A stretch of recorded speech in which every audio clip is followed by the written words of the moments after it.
Nabibilang sa angka ng mga aswang ang binatang si Carlito. Bata pa lamang siya ay mulat na siya sa katotohanan na kahit na kailan hindi nila makakasundo ang mga tao. Nasanay ang binata sa kultura ng kanilang lahi. Mga paniniwala na halos kasalungat ng mga tao sa ibang bayan. Pero ang paniniwala ni Carlito ay magbabago nang biglang dumating sa kanyang buhay ang dalagang si Laura. Mapapalapit siya sa dalaga. Ngunit sa kalagitnaan ng kanilang pagkakaibigan, malalaman nila ang katauhan ng isa't isa. Parte ng samahan ng manunugis ng dalaga. Habang si Carlito naman ang napipintong maging pinuno ng mga aswang ng kanilang baryo. Ano nga kaya ang mangyayari sa kanilang pag-iibigan? Mas mananaig kaya ang kanilang mga nararamdaman? O mas manghingibabaw ang pagmamahal nila sa kanilang mga kanya-kanyang pinaglalaban? Ang mga katanungan na yan ay mabibigyan natin ng linaw sa pagsubaybay dito lang sa nag-iisang channel na Tambayan. Ang mga kwento ni Ka Banong.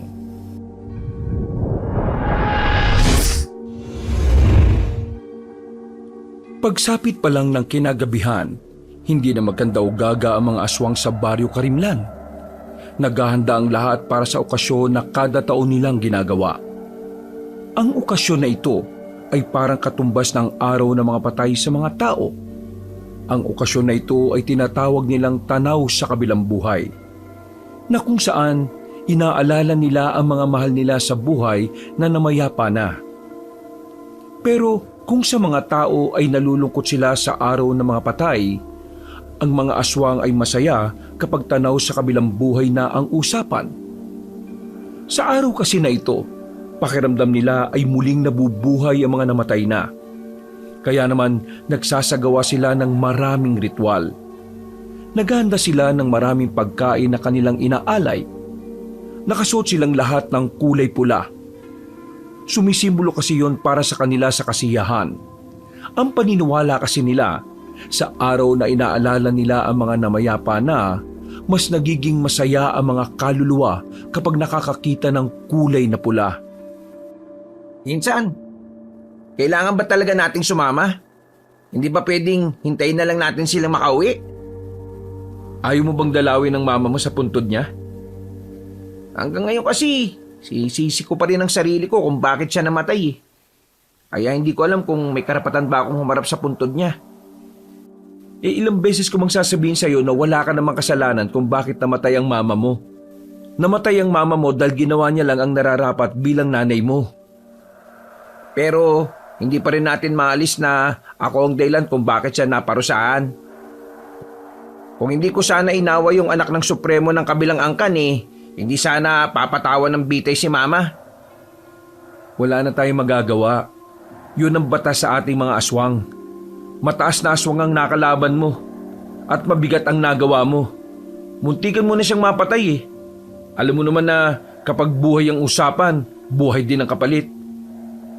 Alam mo, gusto ko nga rin humingi ng paumanhin sa'yo. Wala akong nagawa para baguhin ang isip ni Lolo. Pero kasi, yun ang batas Kasi anak niya ang mama mo. Kung kailangan parusahan, gagawin niya yun. Kilala mo naman si Lolo Tibo, di ba? Pero anak niya pa rin yun. Hindi man lang ba siya naawa? Insan, kahit na kailan, hindi nakatataas ang awa sa batas. Walang kwentang emosyon kapag kaharap nito ang batas nating mga aswang. Kaya ikaw pumunta ka na. Kung ako sa'yo, magtino ka. Sigurado kung hinihintay ka ni Tia. Huwag mong sayangin yung ginawa niyang sakripisyo para lang maligtas ka. Napatango na lamang si Abel. Medyo naliwanagan na rin ito sa sinabi ni Carlito. Bata pa lamang silang dalawa na talaga ang magkasanggang dikit. Magkasama sila sa lahat ng bagay. Parang magkapatid na rin ang turingan nila sa isa't isa. Pagkatapos ng kanilang pag-uusap, agad na rin silang lumabas sa silid na yun. Nasaktuhan nilang nasa sala ang mag-asawang Tibo at Miray, ang kanilang lolo at lola. Agad na nagmanong dalawa. Yumuko rin sila sandali para magbigay galang sa posisyon ng matandang lalaki bilang supremo ng mga aswang.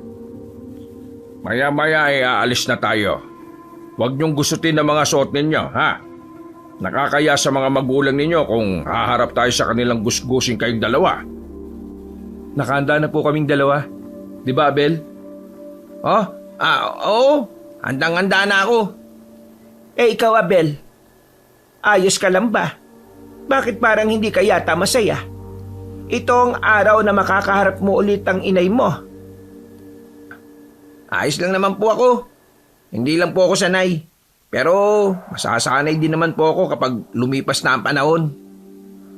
Kailangan mong masanay.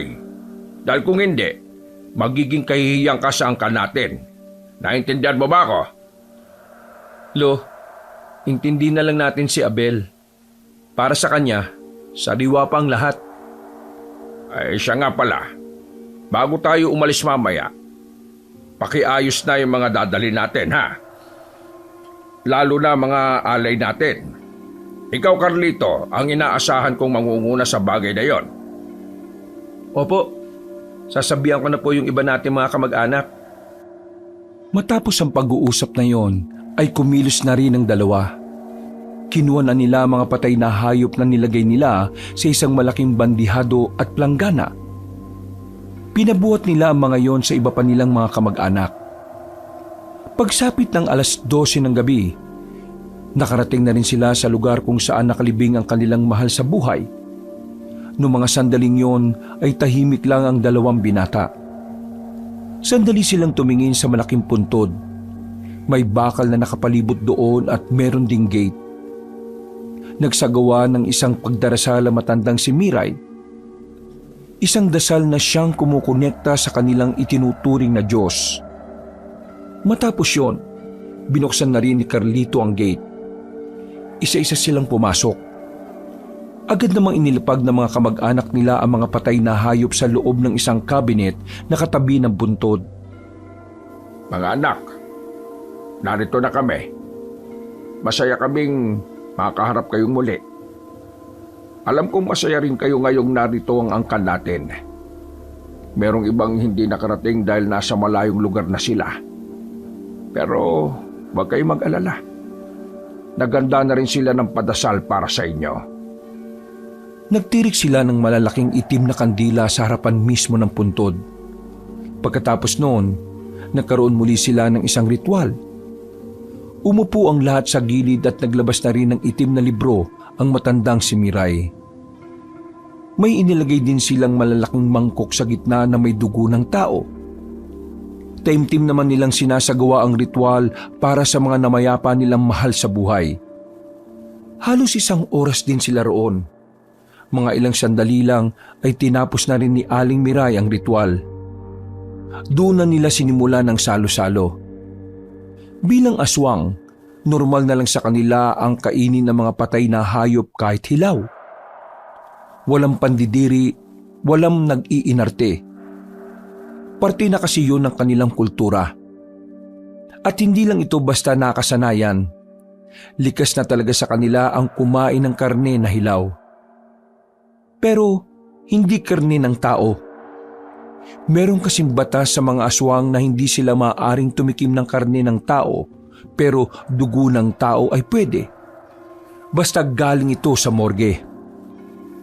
Habang nagkakasiyahan ng pamilya nila sa harapan ng mga puntod ng mga kamag-anak nila, lumabas na si Carlito at Abel dahil tapos na rin naman nilang makausap ang kanilang mga magulang.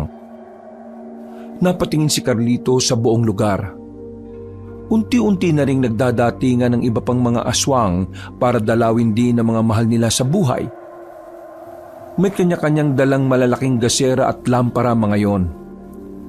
Nakatambay lang ang dalawa sa di kalayuan sa mga kasama nila. Tamang hit-hit lamang ng sigarilyo. Gusto ko sanang mas mahaba pang makausap si Mama eh. Kaso yung matatanda nating kamag-anak, ang tagal umalis dun. Ngayon na nga lang ako nagkaroon ng lakas ng loob para humarap dun. Pero saglit lang. Yaan mo na. Alam mo naman ang matatanda.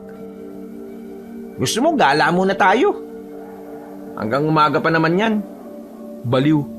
Kapag nalaman ni Lolo na wala tayo rito, sigurado magagalit yan sa atin. Malalaman niya kung sasabihin natin. Nakoy, tigil mo na nga yung mga naiisip mo, no? Mapapahamak tayong dalawa eh. Di ako na lang ang aalis. Sayang, hindi ka makakasama. Ngayon pa naman magbubukas yung perya sa baryo Magsaysay.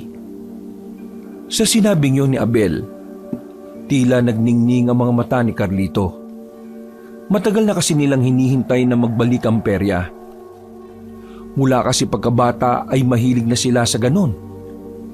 Palagi pa nga silang tumatakas para lamang makapaglaro doon. Mahigpit kasi silang pinagbabawalan noon dahil puro tao ang makakaharap nila. Pero dahil matitigas ang ulo ng dalawa, wala silang pakialam noon sa paalala ng kanilang mga magulang at lolo. Ngayong nasa tamang edad na sila para makapag-isip ng tama, tila bumabalik na naman ang katigasan ng ulo nila. Minsan lang naman magbukas ang perya eh. Yun ang tandaan mo. Kapag hindi ka nakapunta sa isa sa mga araw sa linggong ito, baka maghintay ka ulit ng maraming taon. Naalala mo ba? Ulit tayo nagkaperya, 10 taong gulang pa lang tayo. Napaisip si Carlito. Ang bagay na yun ay tila naging pagsubok sa kanya. Kahit na kasi masunurin siya sa kanyang lolo, mahalaga rin naman kasi sa kanya ang mga bagay na nakakapagpasaya sa kanya. Ano? Habang abala pa silang lahat. Walang niya ka talaga kahit takilan no? Uy, sasama na yan.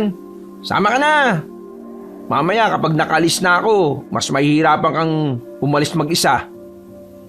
Basta saglit lang tayo ha. Saglit? Corny mo naman. Mapapagalitan tayo kapag may nakaalam. Kaya dapat lubos-lubusin na natin. Oo na. Bilisan na natin, baka mamaya makita pa tayong umalis. Anong sasabihin natin kapag nalaman nilang wala tayo rito? Hindi sabihin na lang natin na may sinamahan tayong kaibigan na hanapin yung puntod ng kanyang ina. Napangiti na lang ng malapad si Abel. Habang abala pa ang mga matatanda sa puntod ng mga kamag-anak nilang pumanaw, nagmamadali na silang umalis sa lugar na yon. Dumaan na muna sila sa kanilang bahay para kumuha ng pera. Pagkatapos, nagmamadali na silang makaalis. May kalayuan ng peryahan pero hindi naman sobrang layo. Mabilis naman silang tumakbo kaya nakarating din naman kagad sila doon. Habang nasa labas sila ng baryo Magsaysay, nakangiti pa silang nakatingin sa arko ng lugar. Hindi ako makapaniwala. Makalipas ang 1 dekada, nandito na tayo ulit, Abel. Pakiramdam ko parang naging bata tayo ulit eh. Pero kailangan pa rin natin mag-ingat ha. Baka mamaya may makasalubong tayo mga albularyo. Ang sabi ni Lolo Tibo, ang mga albularyo, magiling kumilatis ng aswang o tao ang kaharap nila. Saka mo na isipin yan. Ang malaga, nandito na tayo. Makakapaglaro na rin tayo ng mga gusto natin. Ang sarap kaya ng pakiramdam na makalaya kahit na sandali. Huminga sila ng malalim at kapwa sumilay ang ngiti sa kanilang muka nang pumasok na rin sila roon. Kaunting lakad lang nga nila, nakarating na rin sila sa malawak na kapatagan kung saan naroon ang peryahan. Mas lalo silang natuwa dahil sa magagandang ilaw na kanilang nakikita. Ang daming tao, halos lahat ay tuwang-tuwa. O ano, iwalay mo na tayo. Maghanap ka ng lalaruan mo. Ako naman maglalaro ako dun sa tira-tira ng baso. O sige, basta huwag ka masyadong lalayo ha. Magkita na lang tayo ulit dito kapag tapos ka na. Nag-apir pa ang dalawa at saka naghiwalay na rin.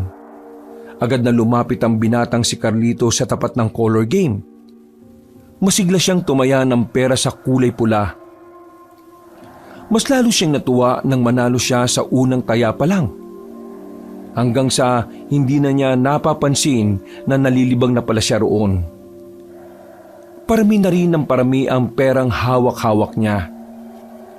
Maya-maya pa ay nahinto siya sa pagtaya nang biglang makaramdam siya ng kakaiba sa kanyang paligid.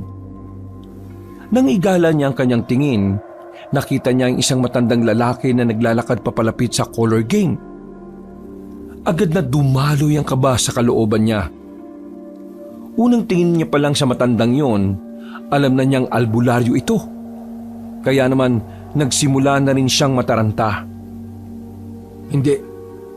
Kailangan kong kumalma para hindi niya ako mahalata. Isa pa, kahit may dala siyang langis, hindi naman kukulo yun dahil may pangontra akong singsing. Hinayaan na lamang ni Carlito na makalapit ang albularyo. Kampante siyang hindi naman malalaman ng matandang yon na aswang siya. Nang makalapit na ang matandang lalaki, narinig niyang tinawag yon sa pangalang Mang Tonyo. Medyo may kaangasan ng boses ng matanda nang sumagot ito sa kausap. Habang si Carlito naman, gumilit pa siya para hindi niya makatabi ang matandang albularyo. Nababagot ako sa kampo namin kaya heto, gumalagala na muna ako. Sakto, bukas na pala ulit tong peryang to. Natawa pa ang matandang lalaki. Sasamantalihin na sana ni Carlito ang pagkakataong yon para umalis, pero hindi pa man siya nakakalayo ay tinawag na siya ni Mang Tonyo. Agad na dumaloy ang kaba sa kanyang sistema. Namamawi siyang kanyang palad. Ang unang pumasok sa isipan niya kapag naalaman nitong aswang siya, wala siyang magagawa kundi palagan ito. Binata! Maraan siyang humarap. Malakas ang kabog ng kanyang dibdib. Buong akala niya ay alam na ni Mang Tonyo kung ano ang tinatago niya. Yung 100 mo ay nahulog oh. Nakahinga ng maluwag ang binatang si Carlito. Pagtingin niya sa ibaba, nakita niya nga na nasa lupa ang 100 piso. Agad niya yung dinampot at ngumiti siya ng papilit at saka nagpasalamat. Nagmamadali na siyang makaalis doon. Hinanap niya agad ang kanyang pinsan na si Abel. Pero sa kasamaang palad, dahil sa lawak ng peryahan at sa dami ng tao, hindi niya agad yun makita. Kakamadali niya, hindi niya inaasahan na isang babae ang kanyang makakabangga. Dahil sa banggaan, kamuntikan ng matumba si Carlito. Buti na lang ay nakahawak siya sa bakal na haligi. Ang nakabanggaan niya namang babae ay nanatiling nakatayo lang. Parang wala lang nangyari. Ayos ka lang ba? Pasensya ka na ha. Hindi rin kasi ako nakatingin eh. Hindi agad nakasagot ang binata. Napatitig muna siya sa mukha ng dalaga. Napakaganda kasi ng babaeng kanyang kaharap. Sa buong buhay niya, ito ang unang pagkakataon na nakakita siya ng ganong klaseng kagandahan. Meron din namang magaganda sa kanilang lugar, pero para sa kanya, kakaiba ang ganda ng kausap niya. Nagliliwanag ang ganda nito. Mahiwaga at sobrang kakaiba. Ang sabi ko kung ayos ka lang. Ha? Oo. Ayos lang naman. Pasensya na rin. Hindi rin kasi ako nakatingin eh. Pasensya ulit. Pero sa susunod, dapat tumingin ka rin sa dinaraanan mo ha. Oo. Pasensya na ulit. May hinahanap kasi ako at saka nagmamadali ako eh. May hinahanap ka? Kasintahan mo? Hindi. Pinsan ko. Naghiwalay kasi kami kanina. Kailangan na naming umuwi. Ganun ba? Ano bang itsura ng pinsan mo? Dito rin kasi ako nagtatrabaho, baka matulungan kita. Nagtatrabaho ka dito? Talaga? Bakit parang gulat na gulat ka? Ngayon ka lang ba nakarinig ng taong nagtatrabaho? Hindi naman. Hindi ko lang inakala. Tagabantay ako dito. Kami ang nagpapanatili ng kapayapaan dito. Kami rin ang mga magtatanggol sa mga tao sakaling may mga masasamang elemento ang umatake rito. Masasamang elemento? Oo, masasamang elemento. Alam mo ba yon? Yung gaya na lang ng sa aswang? Sa puntong ito, mas lalong nadagdagan ng kaba ni Carlito. Hanggang ngayon kasi, naririnig pa rin niya ang salitang aswang sa lugar ng mga tao. Para sa kanya, isa lamang yung patunay na hanggang sa kasalukuyan, kalaban pa rin ang tingin sa kanila ng mga taga-baryo. Aswang? Hindi naman totoo yung ganun, di ba?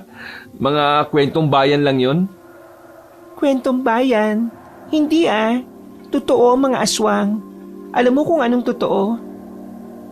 Nakalaban sila ng mga lolo namin noon. O sige na, pasensya na ulit Kailangan ko pang mahanap yung pinsan ko Uuwi pa kasi kami sa malayo. Pasensya na miss Napailing na lang sa kanya ang babaeng si Laura nang maglakad na rin siya paalis. Bumuntong hininga na lamang din si Carlito nang ipagpatuloy ang paghahanap sa kanyang pinsan. Sa halos 10 minutong paikot-ikot sa perya, nakakaramdam na ng kaba ang binata.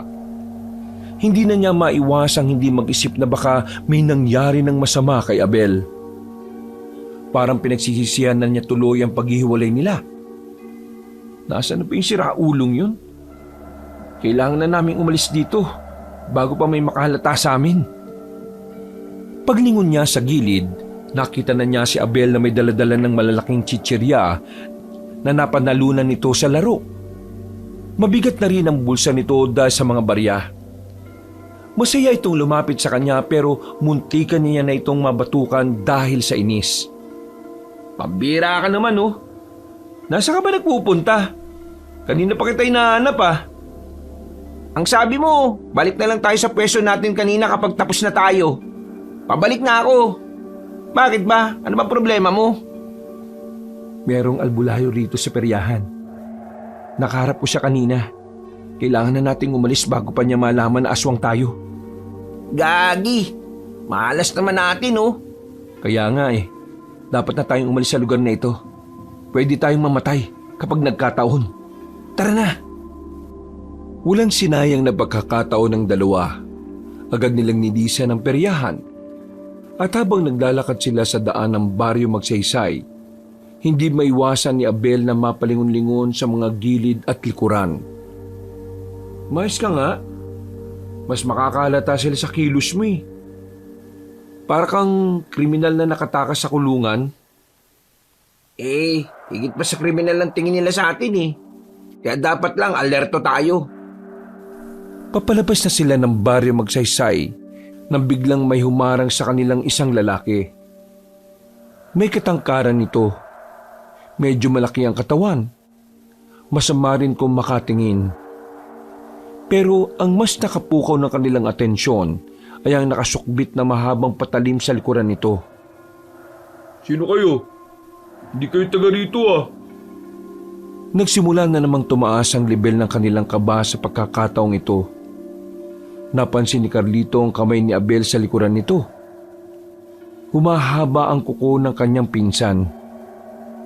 Tanda na handa itong lumaban sakaling malagay sila sa alanganin.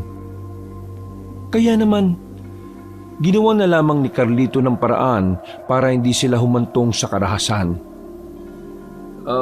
Galing kami peryahan. Ayun may mga daladala pa siyang napanalunan niya. Hindi kayo taga rito. Bakit kayo nandito? Doon nandan sa kabila ng mga hindi nakatira sa baryo Magsaysay. Ganun ba? Bago lang kasi kami. Taga Maynila kami. Hindi namin kabisado kung ano ang daang meron dito. Isa pa, napadaan lang din naman kami. Anong pangalan nyo? Carlito, ito naman si Abel. Tumingin sa kanila ang lalaki na parabang hinuusgahan ng kanilang buong pagkatao. Tumingin pa sa kanila yon ng masama ng ilang segundo. Ikaw, anong pangalan mo? Bakit mo kami hinaharang? Sino ka ba? Ako si Sagani, isang manunugis. Hinaharang ko kayo para makasigurado akong hindi kayo aswang. Aswang? May ganun ba? Wala namang ganun Malabo naman na maging ganun kami. Kung hindi kayo naniniwala, bahala kayo sa mga buhay nyo. Sige na, umalis na kayo. Sa susunod, aalamin nyo ang tamang daan para hindi kayo naaabala. At para hindi na rin kayo makaabala pa. Sige, maraming salamat at pasensya na ulit. Tara na, Insan. Umalis na tayo. Mabilis na naglakad ang dalawa palabas ng baryo. Nararamdaman ni Carlito na nakatingin pa rin sa kanila ang lalaki. Pero hindi na naman nila yun pinansin pa. Noong mga sandaling yun, nakahinga na rin ng maluwagang magpinsan. Hindi nila alam kung ano ang kanilang gagawin sakaling nabulilyaso sila. Buti na lang kahit na papaano ay umaayon pa rin sa kanila ang sitwasyon. Nagmamadali na sila makabalik sa libingan ng kanilang mga mahal sa buhay. Hindi naman sila nawala ng matagal kaya hindi sila nahalata ni Mang Tibo. Pagdating nila ay abalang-abala pa rin ang matatanda sa kanilang usapan. Doble ginhawa ang kanilang naramdaman dahil naging matagumpay ang kanilang pagtakas at pagbalik. Buti na lang talaga, nakabalik tayo agad. Dakong 4:00 na ng madaling araw nang umalis na sila ng libingan. Naglalakad na sila sa madilim sa gitna ng kagubatan noong mga sandaling yun. Tahimik lang si Carlito at ang kanyang pinsan naman ay daldal ng daldal. Hindi pa rin kasi nawawala sa isipan ni Carlito ang mga nangyari. Pero sa hindi inaasahang dahilan, pumasok sa kanyang isipan ang mukha ng babaeng nakabanggaan niya. Napangiti siya ng palihim. Hindi niya rin alam kung bakit. Basta palagay niya, natuwa siya sa kagandahan ng dalaga. Nang makauwi na sila sa kanilang bahay, habang nagkakape si Carlito sa bakuran ay nilapitan siya ni Abel at tinanong, Kanina, salita ako ng salita. Ang lalim ng iniisip mo. Tapos, nakangiti ka ba? Yung totoo, kinabahan ka talaga kanina, no? Parang asese mo pa nga eh. Ngayon lang ako nakakita ng babaeng tao na maganda. Ha? Wala. Teka, ibig mo sabihin, kanina may nakita ka magandang babae sa peryahan? Oo, sobrang ganda. Tapos, makinis ang balat, paputi, mukhang diwata. Dalita mga aswang sa mga diwata kasi sila ang tumutulong sa mga antingero. Bakit parang tuwang-tuwa ka sa diwata ngayon? Kasi, maganda siya. Sobrang ganda. Walang ganun kaganda rito sa atin. Mukhang kursunado mo yung babaeng yun ah. Insan, paalala lang ah, aswang ka, tao siya. At ang aswang at tao ay hindi kailanman pwedeng mag-ibigan dahil ang mga tao ang kaaway ng mga aswang. Alam ko na yan. Hindi naman ako nakakalimot eh. At wala naman akong sinabing gusto ko siya. Ang sinabi ko lang, nagagandahan ako sa kanya. Yun lang. Wala naman sa batas natin mga aswang na bawal ang magandahan sa mga tao ah. Ewan ko lang ah, bahala ka dyan. Basta ako, wala akong kinalaman dyan. Kapag nalaman ni Lolo Tibo ang takbo ng utak mo ngayon, yari ka talaga. Hindi naman malalaman kung hindi ka magsasalita eh. Tulog na ako ah, naantok na ako eh. Napailing na lamang si Carlito. Kumaway na lamang siya sa papalayong pinsan. Magkatabi ang bahay ng kanyang lolo at bahay na tinutuluyan ni Abel. Maraming araw pa ang nakalipas. Naging abala ang binatang si Carlito sa pagsama sa kanyang lolo Tibo. Marami silang kinakausap na mga supremo sa mga kalapit na probinsya at mga baryo. Laban ng mga napag-usapan ang tungkol sa mga hakbang kung papaano lalabanan ng mga manunugis. Sa mga nagdaang buwan kasi, makailang ulit silang nakakatanggap ng mga balitang hinahanap ni sila ng mga tao. Nagsimula ng mga manunugis na isa-isahin ang kuta at baryo ng mga aswang. Dahil dito, nagsimula na ring maalarma ang mga supremo na siyang namumuno sa bawat angkan. Lo, totoo ba talagang hindi magiging epektibo ang pakikipagkasundo sa mga tao? Hindi sila kailanman magtitiwala sa mga aswang. Yun ang di natin mababago. Isa sa malinaw na dahilan para isipin natin kahit na kailan, hindi mangyayari ang usapang pangkapayapaan. Hindi ka pwedeng makipagkasundo sa mga tao. Una pa lang wala nang tiwala sila sa iyo. Mas lalo lang lalala ang sitwasyon. Para na lang sa mag-asawa, masisira at masisira ang relasyon kung pareho kayong may iniisip na masama sa isa't isa. Tama naman po kayo sa sinabi ninyo. Pero napapaisip lang po kasi ako. Paano naman yung mga taong walang kinalaman?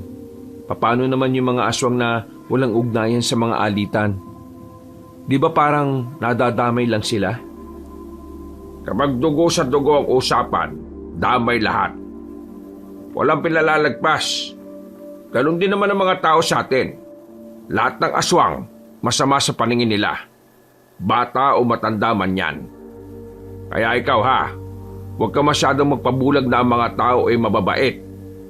Kahit na kailan, hindi nila kayang maging mabuti sa mga kagaya natin.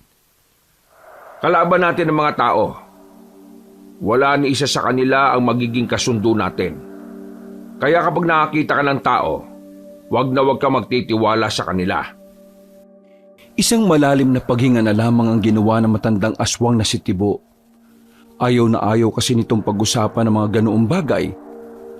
Ayaw kasi niyang lumalabas ang matinding galit niya dahil sa mga tao. Tara na, bilisan na natin maglakad. Kanina pa tayo hinihintay ng lola mo. Pag-uwi nila sa bahay nila, ay nakahanda na ang kanilang mga pagkain para sa hapunan. Mga karniyo ng baboy, mga hilaw pero nilinis na ng maigi. Bago sila kumain ay nagritual sandali ang matandang babae na si Aling Miray. May kung ano-ano na namang itong binabanggit na pangalan ng kanilang mga Panginoon. Matapos yun, ay sabay-sabay na rin silang kumain. Pagkatapos, umalis ang dalawang matanda para dumalo sa isang pagpupulong. Pagkakataon na ni Carlito ito para makaalis sila ng kanilang lugar. Gusto na naman kasi niyang makita ang dalagang nakausap niya sa perya. Uy, saan ka pupunta? Aalis ka, no? Gusto mo bang sumama? Pambira ka talaga. Dati ikaw ang pumipigil sa akin umalis. Tapos ngayon, ikaw ang nagyayaya. Sabihin mo nga sa akin, dahil ba yan dun sa babaeng tao? Ha? Hindi Gusto ko lang naman maglaro sa perya. Pinagsasabi mo dyan. Buwang ka yata eh. Sus! Huwag ka na magkaila. Kitang-kita sa pagmumukha mo, no? Bakit ka ba nagsisinungaling pa sa akin? Hindi naman kita isusumbong. O sasama ka pa ba? Oo na. Nakakabagot din dito sa bahay eh. Palihim na nakaalis ang dalawa ng kanilang lugar. Masaya silang nagagawa pa rin nila ng swabe ang kanilang pagtakas kahit maraming mga aswang na gumagala sa gubat. Kabisado na kasi nila ang mga pasikot-sikot na mga dadaanan nila. Bata pa lang kasi sila ay lagi na nilang nililibot ang kagubatan. Nang makalayo na sila, agad silang tumungo sa kalsada. May napadaan na truck ng gulay at kahit umaandar pa yon ay sumabit na lang sila sa likuran. Insan, kumapit ka na maayos Naalala mo ng mga bata pa tayo? Nalaglag ka sa ganito kasi ang tanga-tanga mong kumapit? Ano ka ba? Pinaalala mo pa talaga Ikaw nga, tumakay ka sa truck ng buhangin eh. Nagtawanan na lamang ang dalawa habang nakasabit sila sa truck na yon. Makalipas lang ang ilang minuto, narating na rin nila ang baryo na Magsaysay. Papasok na naman sila roon kahit na napagbawalan na sila ng lalaking nakausap nila. Paglapit nila sa harapan ng baryo, nakita agad nila ang lalaking si Isagani. Hinarang sila nito ulit. Oh, nandito na naman kayo. Di ba nasabihan ko na kayo na hindi pwedeng dumaan dito ang mga dayo? Ano bang mahirap intindihin sa bagay na yun? Ang totoo niyan, hindi kasi namin alam yung sinasabi mong daan sa kabila. Dito kami ibinababa ng sinasakyan namin eh. Pasensya ka na Pero baka pwede mo na lang kami padaanin. Tapos, doon na lang kami magtatanong sa perya kung saan ang daan paalis. Hindi pwede. Hindi kami nagpapadaan ng hindi taga rito. Bakit ba ang tigas ng bungo nyo? At saka, di ba taga Maynila kayo? Bakit kayo gala ng gala sa gabi? Hindi nyo ba alam na may mga aswang na gumagala-gala rito sa area namin? Nakakabagot na kasi sa paupahan namin eh. Wala naman siguro masama kung paminsan-minsan maglibang din kami. Tsaka, para maging maganda na rin ang pagbabakasyon namin. Di nga pwede. Kapag kayo na biktima ng mga aswang, kami ang malalagay sa alanganin eh. Kami ang pagagalitan ng nakatataas dahil pinapasok namin kayo. Kaya kung ako sa inyo, umuwi na lang kayo. Sandaling lumayo ang dalawa at nagbulungan. Nakatingin lang naman sa kanila ang lalaking si Isagani. Kung tumalunan na kaya tayo ng mataas para makapasok tayo. Doon sa dilim mo, pwede rin naman tayong gumapang ng mabilis. Aswang naman tayo eh. Hindi ka ba nag-iisip? Baka may makaramdam ng presensya natin kapag kumilos tayo ng di normal. Yan ang... Hoy! Anong pinagbubulungan nyo? Kalma, relax. Hindi mo naman kailangan bunutin yan eh. Nag-uusap lang kami kung paano kami makakapunta sa perya. Hindi kasi talaga namin alam ang kabilang daan eh. Sige na bro, papasukin mo na kami. Gusto lang naman namin maglaro sa perya eh. Nung bata kasi kami, lagi kasi kami nakakulong. Wala kaming kaibigan. Buti pa nga ikaw, mukhang marami kang kaibigan eh. Mukhang lagi kang nasa perya nung bata ka. Kayo? Hindi kayo nakapagperya nung bata pa kayo? Oo, hindi. Lagi kaming nakakulong. Pinagbabawalan kami ng mga magulang namin na umalis. Sabi kasi nila, maraming masasamang loob sa labas ng bahay. Kaya para kaming tanga ngayon na tuwang-tuwa sa perya. Kasi ngayon lang namin nararanasan yan eh. Wala rin kasi niya masyado sa Maynila. Pinagbabawal na. Tila nakaramdam ng awa ang lalaking si Isagani sa kanila. Binitiwan nito ang hawak na mahabang patalim. Bumuntong hininga ang lalaki. Akala na magpinsan ay papayagan na sila nito. Pero nagkamali silang dalawa. Hindi pa rin pwede. Napabugan na lang ng malakas na hangin na magpinsan. Dismayado sila sa naging tugon ng kanilang kausap. Ang bihira naman to. Kala pa naman namin papayag ka na. Nagpakita ka pa ng awa. Kahit na kailan, hindi mangingibabaw ang awa sa batas. Ang batas ay batas. Ito ang nakahigit sa lahat. Biglang naalala ni Carlito ang pananaw niyang halos kagaya ng kay Isagani. Kaya naman nawala na sila ng pag-asa makapasok. Buti na lamang biglang dumating ang dalagang si Laura. Ang dalagang nakabanggaan ni Carlito. Lumapit yun sa kanila.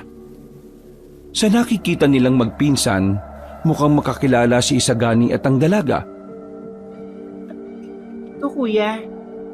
Itong dalawang to eh. Nagpupumilit na makapasok ng baryo natin. Pupuntang perya. Sinabi kong dapat alam nila yung daan sa kabila para doon na lang sila dumaan. Kilala ko ang isang ito. Nakabanggaan ko siya sa pere nung nakaraang gabi. Oo, tama ako yun. Nung nakabanggaan mo ko, hinahanap ko kasi talaga yung pinsan kong to. Alam ko, naalala ko. Baka naman pwedeng papasukin mo kami. Ang dami na naming dalang barya dito oh. Inalog-alog pa ni Carlito ang kanyang bulsa na may lamang tig-5 at tig-10. Sige na. Gusto ko makakuha ng platong babasagin eh. Visit kasi ang hirap ipasok ng barya sa butas. Hindi naman kami masasamang tao eh. Gusto lang talaga namin maglaro. O sige, sumunod kayo sa akin. Pinagsasabi mo, may patakaran tayo na bawal ang mga tagalabas. Ginagawa natin yun para maiwasan natin makapasok ang mga aswang dito. Mukha namang hindi sila aswang eh. Akong bahala magpaliwanag kay Mang Tonyo sakali magalit siya. Laura naman! Kuya, sige na. Kawawa naman tong dalawang to. Para mga isip bata eh. Wala nang nagawa pa si Isagani. Bumuntong hininga na lamang ito at hinayaan makapasok ang magpinsan. Malakas kasi talaga si Laura sa kanyang kuya, kaya hindi tumatanggihan ng binata. Nagtitiwala ako sa inyong dalawa ha, na wala kayong gagawin masama sa peryahan. Kaya umayos kayo. Naku, hindi naman talaga kami masama eh. Yung iba lang. Kapag naalaman ko na may ginawa kayong katarantaduhan, nakikita niyo tong nasa likuran ko, itataga ko ito sa inyo hanggang sa maging giniling na kayo. Grabe, nakakatakot ka pala magalit. Nagsimula na silang maglakad. Nasa unahan nila ang babaeng si Laura. Hindi maiwasan ni Carlito na mapatingin sa katawan ng dalaga. Sa mga sandaling yon, nakikita ni Carlito ang hubog ng katawan ni Laura. May pagkamasikip din kasi ang suot nitong maong at damit. Wala siyang kaalam-alam na ang pinunta mo rito siya talaga. Huwag ka nga maingay. May sinasabi ba kayong dalawa? Wala naman. Nakakatuwa lang kasi ang bait mo. Ngumiti lang ang dalaga. Para namang kinilig ang lalaking si Carlito. Hindi niya inakala na magtatama ang kanilang paningin ng ganoon katagal. Nang makarating na sila sa peryahan, hindi na natiis pa ni Carlito ang mga sandaling yon. Pinaalis na muna niya si Abel para masolo ang dalaga. Maraming salamat nga pala at pinapasok mo kami. Siya nga pala. Kuya mo ba yung lalaking yon? Ang sungit eh. Pinsan ko siya. Kuya ko na rin. Ginagawa lang naman niya ang trabaho niya eh. Sobrang higpit pala rito sa baryo ninyo, no? Oo, kasi may banta na mga aswang ang mga baryo dito sa amin para maiwasang mapasok agad kami. Pinagbabawalan talaga ang mga hindi namin kilala na makapasok ng baryo magsaysay. Itong peryahan ba? May mga bantay din? Oo, ako naka-assign dito. May mga ilan lang akong kasama. Teka, di ba sabi mo nung una hindi totoo ang aswang? Pero bakit parang interesado ka na ngayon? Kasi nagtanong-tanong ako sa amin. Sabi nila, totoo raw. Di totoo. Madali ka palang maniwala sa sabi-sabi. Pero totoo ang mga aswang. Hindi ako pwede magsinungaling pagdating sa bagay na yon. Siya nga pala. Ano nga palang pangalan mo? Ako nga pala si Carlito. Gusto ko lang malaman ang pangalan mo para kapag nagkikita tayo rito, may nababanggit akong pangalan. Lalo na kapag nagpapasalamat ako sa'yo. Laura. Laura ang pangalan ko, Carlito. Maraming salamat ulit, Laura ha. Walang anuman, Carlito. Sige na, mag-iikot na ako. Magsaya lang kayo sa paglalaro. Nang maglakad na paalis ang babae, parang timang na nagtatatalon sa tuwa ang binatang si Carlito. Hinanap niya agad si Abel at saka kinuwento ang tungkol sa kanilang pag-uusap. Kahit si Abel ay kinikilig din sa nangyari. Masaya ako para sa'yo, Insan. Pero huwag mo kakalimutan ang limitasyon mo, ha? Nawala ang ngiti sa mukha ni Carlito. Tila nasira kasi ni Abel ang kilig na nararamdaman niya para sa dalaga. Alam mo, may tawag sa ginagawa mo eh. Ano bang tawag dun? Basag trip? Oo, tama. Basag trip ang tawag sa'yo. Di ka na lang makisakay muna eh. Napaalalahanan lang kita. Saka mo na lang ako paalalahanan kapag nagkakamabutihan na kami. Pero nung ikaw ang nagpapaalala sa akin nung kung ano-ano, gusto mo masunod agad. Ay nako, nagkabaliktad na yata tayo, Insan ha. Ako na ngayon ang nagsasaway sa katigasan ng ulo mo. Magsasalita pa sana si Carlito nang biglang may tumunog na bell. Walang tigil ang tunog na yon. Pero nakita nila ang mga tao sa peryahan ay natataranta na nagtatakbuhan. Maya-maya pa narinig na lang nilang sinasabi na ng mga tao na meron daw aswang na lumusob.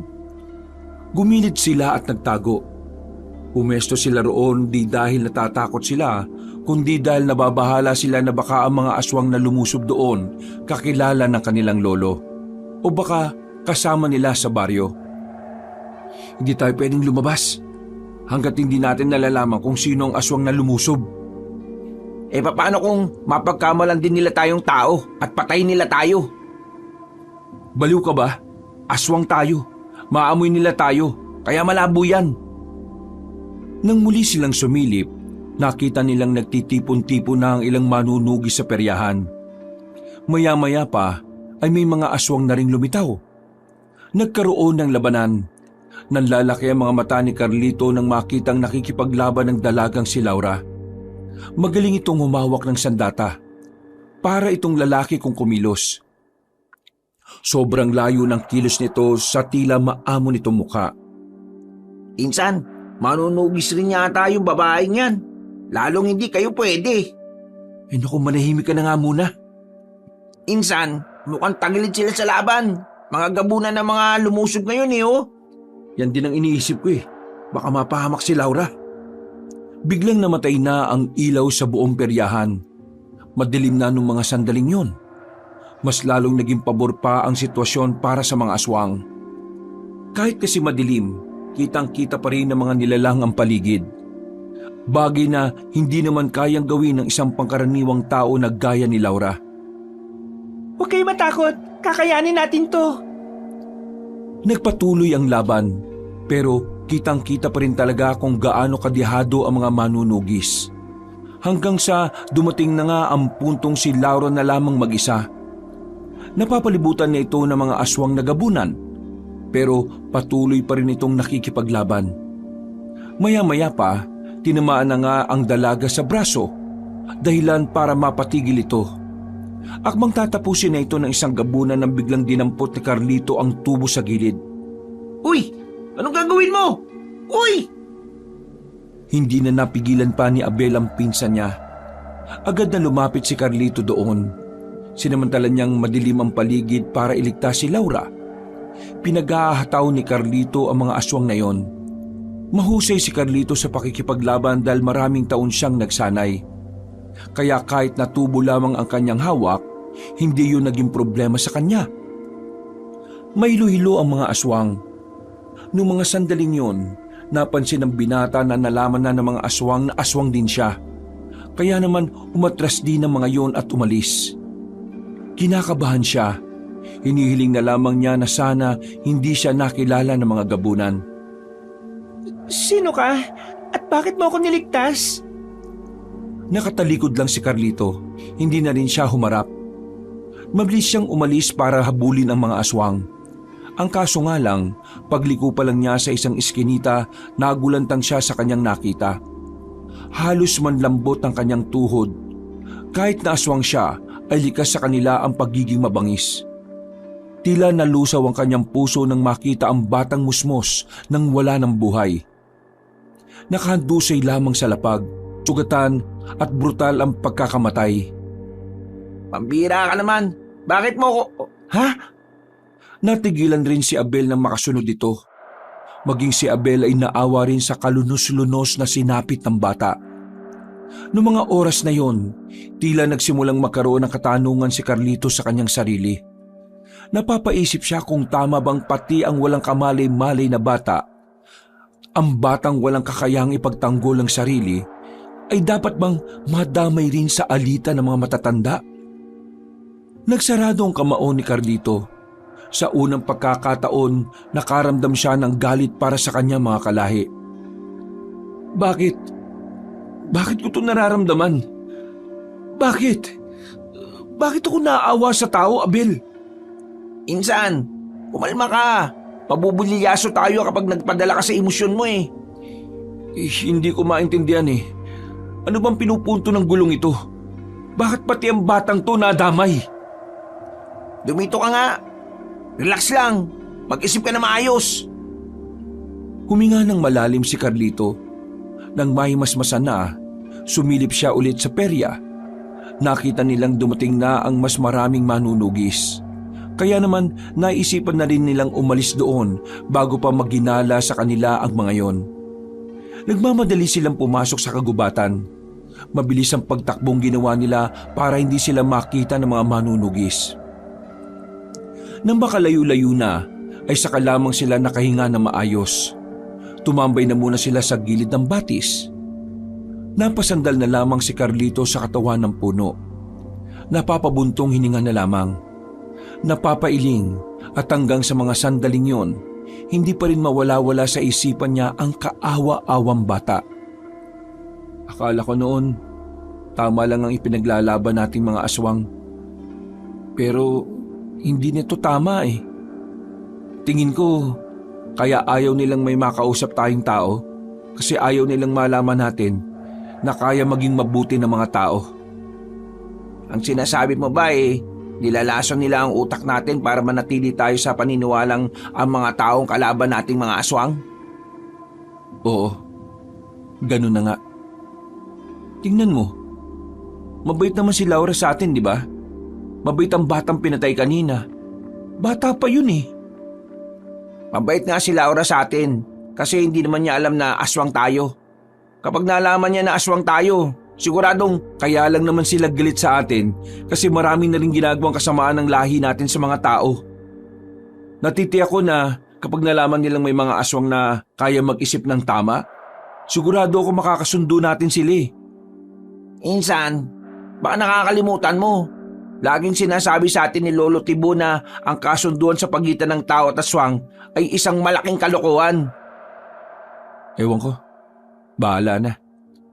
Basta, hindi na ako papayag na may madamay pang bata sa gulo na to. Tumayo na ang binatang si Carlito. Hawak-hawak niya pa rin ang bakal na tubo. Maglalakad na sana sila para umalis nang biglang nakakita sila ng isang hayop na parang kasing laki ng aso. Pero hindi yung pangkaraniwan para sa kanila. Nakatungtong lamang ito sa ibabaw ng malaking bato. Daan-daan silang lumapit doon. At dahil dito, napagtanto ni Abel kung anong klase ng hayop yon. Insan, isa itong hunyango. Hunyango? Baliw ka ba? Hindi ganyang kalaki ang hunyango. Hunyango yan. Tingnan mo oh. Nagbabago-bago kulay niya. Nagiging kakulay niya yung bato na yan. Magiging kakulay rin niya ang dahon at yung lupa. Hindi makapaniwala si Carlito na tama ang sinasabi ng kanyang pinsan sa mga oras na yon. Nanatili lang sila sa harapan ng hunyango. Nangahawakan na sana ito ni Abel. Bigla na lamang may iniluwang bagay ang hunyango. Isa itong bilog na bato. Para itong perlas pero kulay itim. Inilagay ng hunyango ang bagay na iyon sa ibabaw ng bato. At pagkatapos, mabagal itong bumaba ng bato at saka lumubog na sa tubig. Nagtataka silang dalawa dahil ngayon lamang sila nakakita ng hunyango na sumusuka ng perlas na itim. Tapos, lumulubog pa sa tubig. Sinubukang kunin ni Abel ang perlas, pero paghawak niya, para siyang nakaramdam ng kuryente. Kaya sinubukan din naman ito ni Carlito. Pero wala naman siyang naramdaman. Baka para sa'yo talaga yan. Hindi kaya isa itong mutya? Mutya ng hunyango? Teka, pwede bang gumamit ng mutya ang isang aswang na kagaya mo? Hindi ko alam. Pero bakit parang sa akin ito binigay ng hunyango? Ibig sabihin, pwede nga. Teka. Ang mutya, di ba, sabi ng mga tao, sa kabutihan ginagamit. Isan mo gagamitin yan? Sa pakikipaglaban sa mga tao? O sa pakikipaglaban sa mga kalahi natin?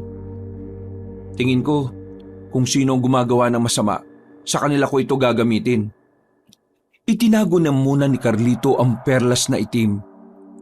Umuwi sila ng kanilang baryo. Sakto naman na wala pa rin doon ang lolo at lola nila. Hindi na sila natutulog hanggang mag-umaga. Nung umagang yon, kalat na ang nangyaring paglusob ng mga gabunan sa peryahan. Higit sa lahat, kalat na rin ang usapang may isang aswang na nagligtas ng isang tao. Kinabahan agad si Carlito. Nababahala siya na baka merong nakakilala sa kanya. Biglang pumasok ang kanyang lolo sa bahay. Sa mukha pa lang na matanda, kitang-kita na ni Carlito ang pagkainis nito. Balbak talaga magplano si Supremo Kepeng kahit na kailan. Hindi man lang niya sinabi sa mga bata niya na kahit sinong humadlang ay patayin. Ano naman kung may aswang na sumagip sa taong yan? Di sana pinatay nila. Ang dami nila, puro gabunan pa sila. Ay nako, mga inutil talaga. Tibo, kumalma ka. Walang magagawa yung kakaganyan mo. Baka mamaya niyan kayo pa ni Supremo Kepeng ang hindi makaintindihan. Sinasabi ko na kasi na dapat ako magplano at papasamahin ko ang mga bata ko. Ang kaso, nagbida-bida siya.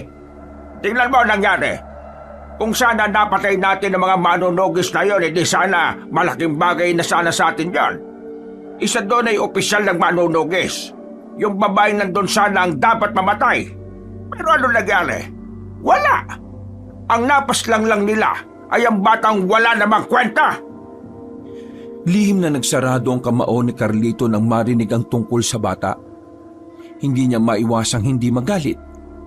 Kapag naalala niya ang kaawa-awang sinapit ng musmos, nagagalit din siya pati sa kanyang lolo.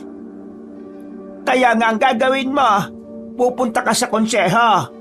Titipunin mo ang mga supremo at ikaw na ang mangunguna sa susunod na atake. Akala mo ba magiging madali ang sunod na atake? Hindi! Ngayong alam na nilang pwede tayong umatake, maghahanda na sila. Sinayang ni Supremo Kepwing ang pagkakataon na sana hindi nakapaghanda ang mga manunugis. Napainom na lamang ng mainit na tubig ang matandang si Tibo. Napansin nito si Carlito na tahimik lang sa lamesa at parang malalim ang iniisip. Carlito, tahimik ka yata ngayon. Wala ka bang pakialam sa mga nangyayari? Umatake ang mga gabunan sa peryahan kagabi. Pero may isang aswang daw ang nakialam at nagtraidor sa lahi natin. Ano ba masasabi mo ron? Mahalaga ang opinyon mo rito dahil ikaw ang susunod na supremo sa angkan natin. Kung hindi nila kinaya ang isang aswang na nagtraidor, isa lang ang ibig sabihin nun, Lolo. Malakas ang aswang na yon. At mukhang hindi niya gusto ang mga nangyayaring gulo sa pagitan ng mga aswang at mga tao. Kung sino man siya, papatayin ko siya kagad kapag nakita kami. Walang-wala pa siya sa kalahati ng lakas at karanasan ko. Yan ka na naman eh. Tumigil ka nga. Huwag kang gagawa ng desisyon na nakabase lang sa init ang ulo mo, ha? Tama po si Lola. Nasa iyo nakasalalay ang angkan natin, Lo. Kapag ikaw ang napahamak, malaking kawalan sa atin. Sinasabi mo bang hindi ko kakayanin ng aswang na nagtraidor, ha? Hindi naman po sa ganun, Lo. Nag-aalala lang naman po ako sa inyo. Hindi ko kailangan ng pag-aalala mo. Ang kailangan ko, yung utak mo. Kung meron kang naiisip para hanapin ang traidor na aswang na yan. Huwag po kayo mag-alala, Lo. Kapag nakuha na namin ang impormasyon mula kay Supremo Kepwing, magsasagawa kami ni Abel ng investigasyon. Yan! Tama yan! Nang magkaroon ka naman ng pakinabang sa atin. Tibo naman, ayusin mo nga mga sinasabi mo sa apo mo. Wala naman talagang pakinabang ang isang yan eh. Lagi pang kinokontra ang mga naiisip ka. Alam mo, Carlito, walang saysayang lahat ng natutunan mo sa laban kung ikaw mismo ayaw mong labanan ng mga tao. Akala mo ba hindi ko alam na natatakot kang humarap sa kanila? Masyado ka kasing mabait eh.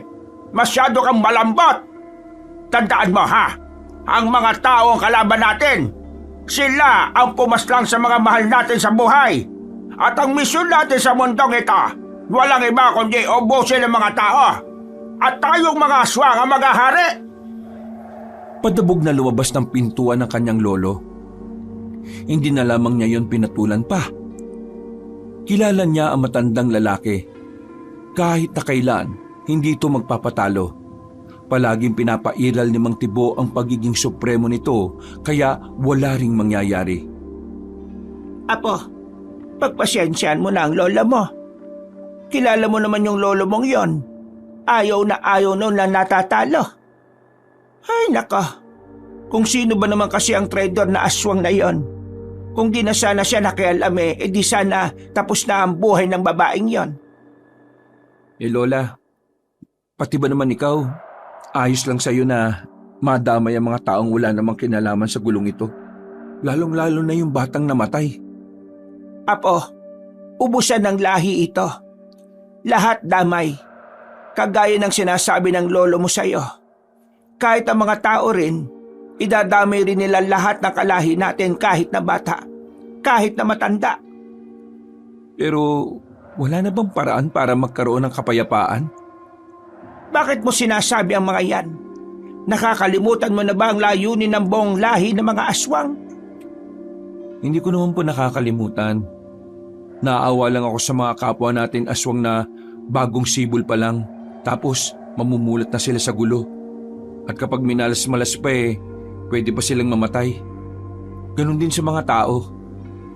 Apo, wala nang solusyon ng alitan na ito.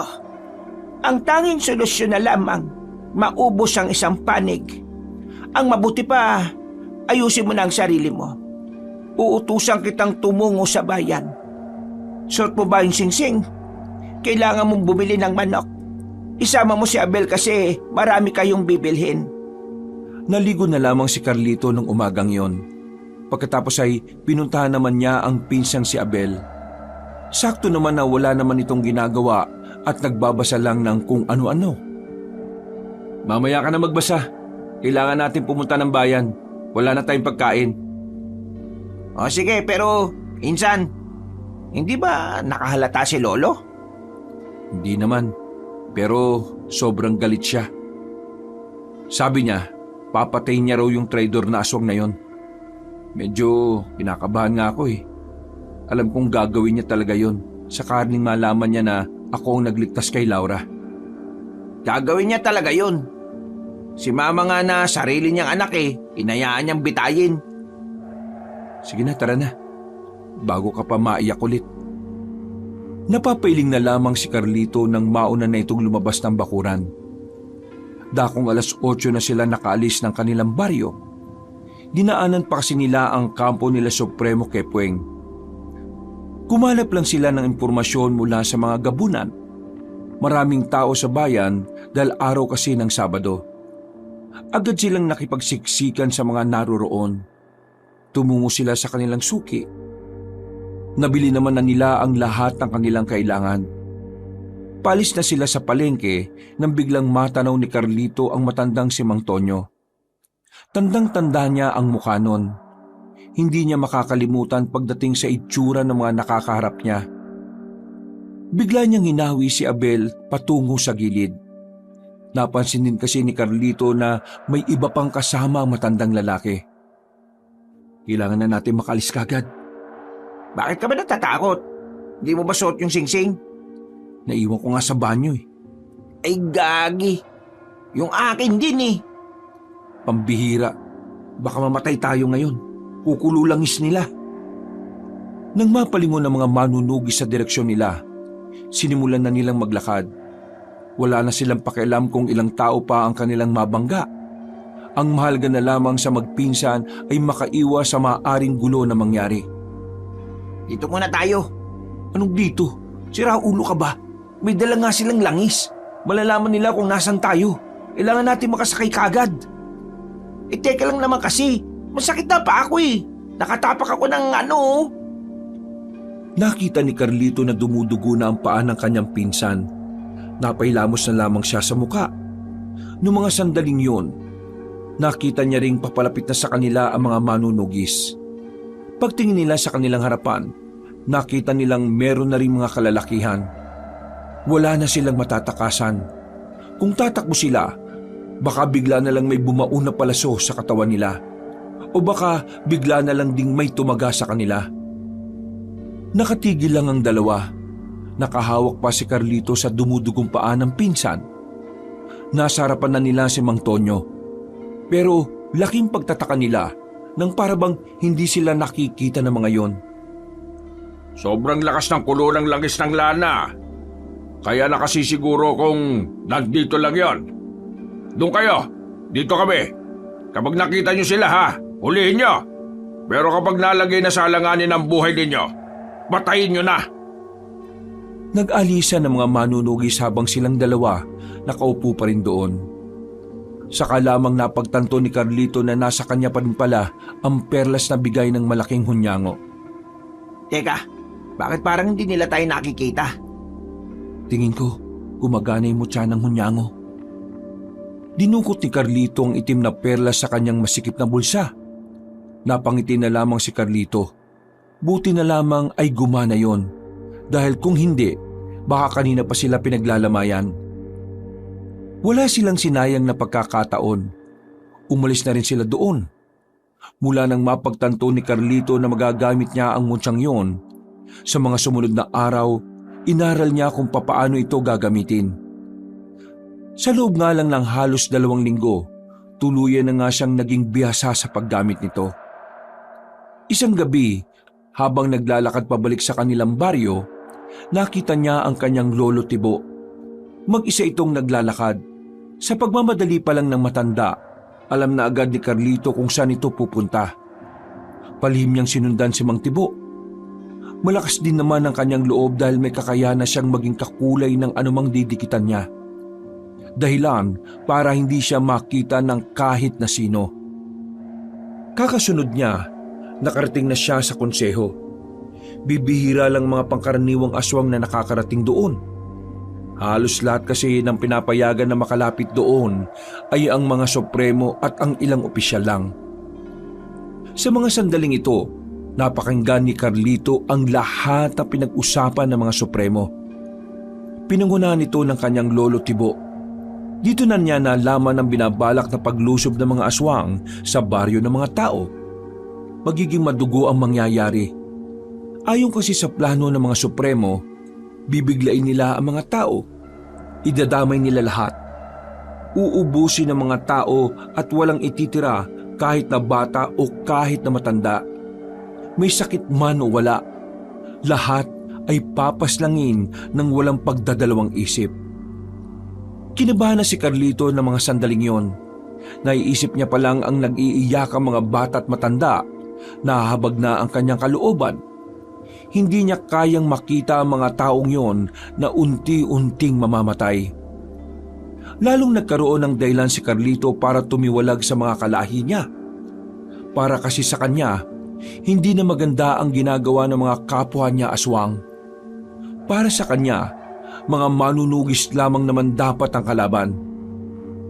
Sabay-sabay ang pagdiriwang ng pista ng mga baryong Magsaysay, Bautista at Marilag. Sasamantalihin natin ang mga sandaling nagsasaya sila. Tayo magsisilbing bangungot nila sa gabing yan. Ito na ang pinaka-perpektong pagkakataon para iganti ang mga mahal natin sa buhay na pinatay nila.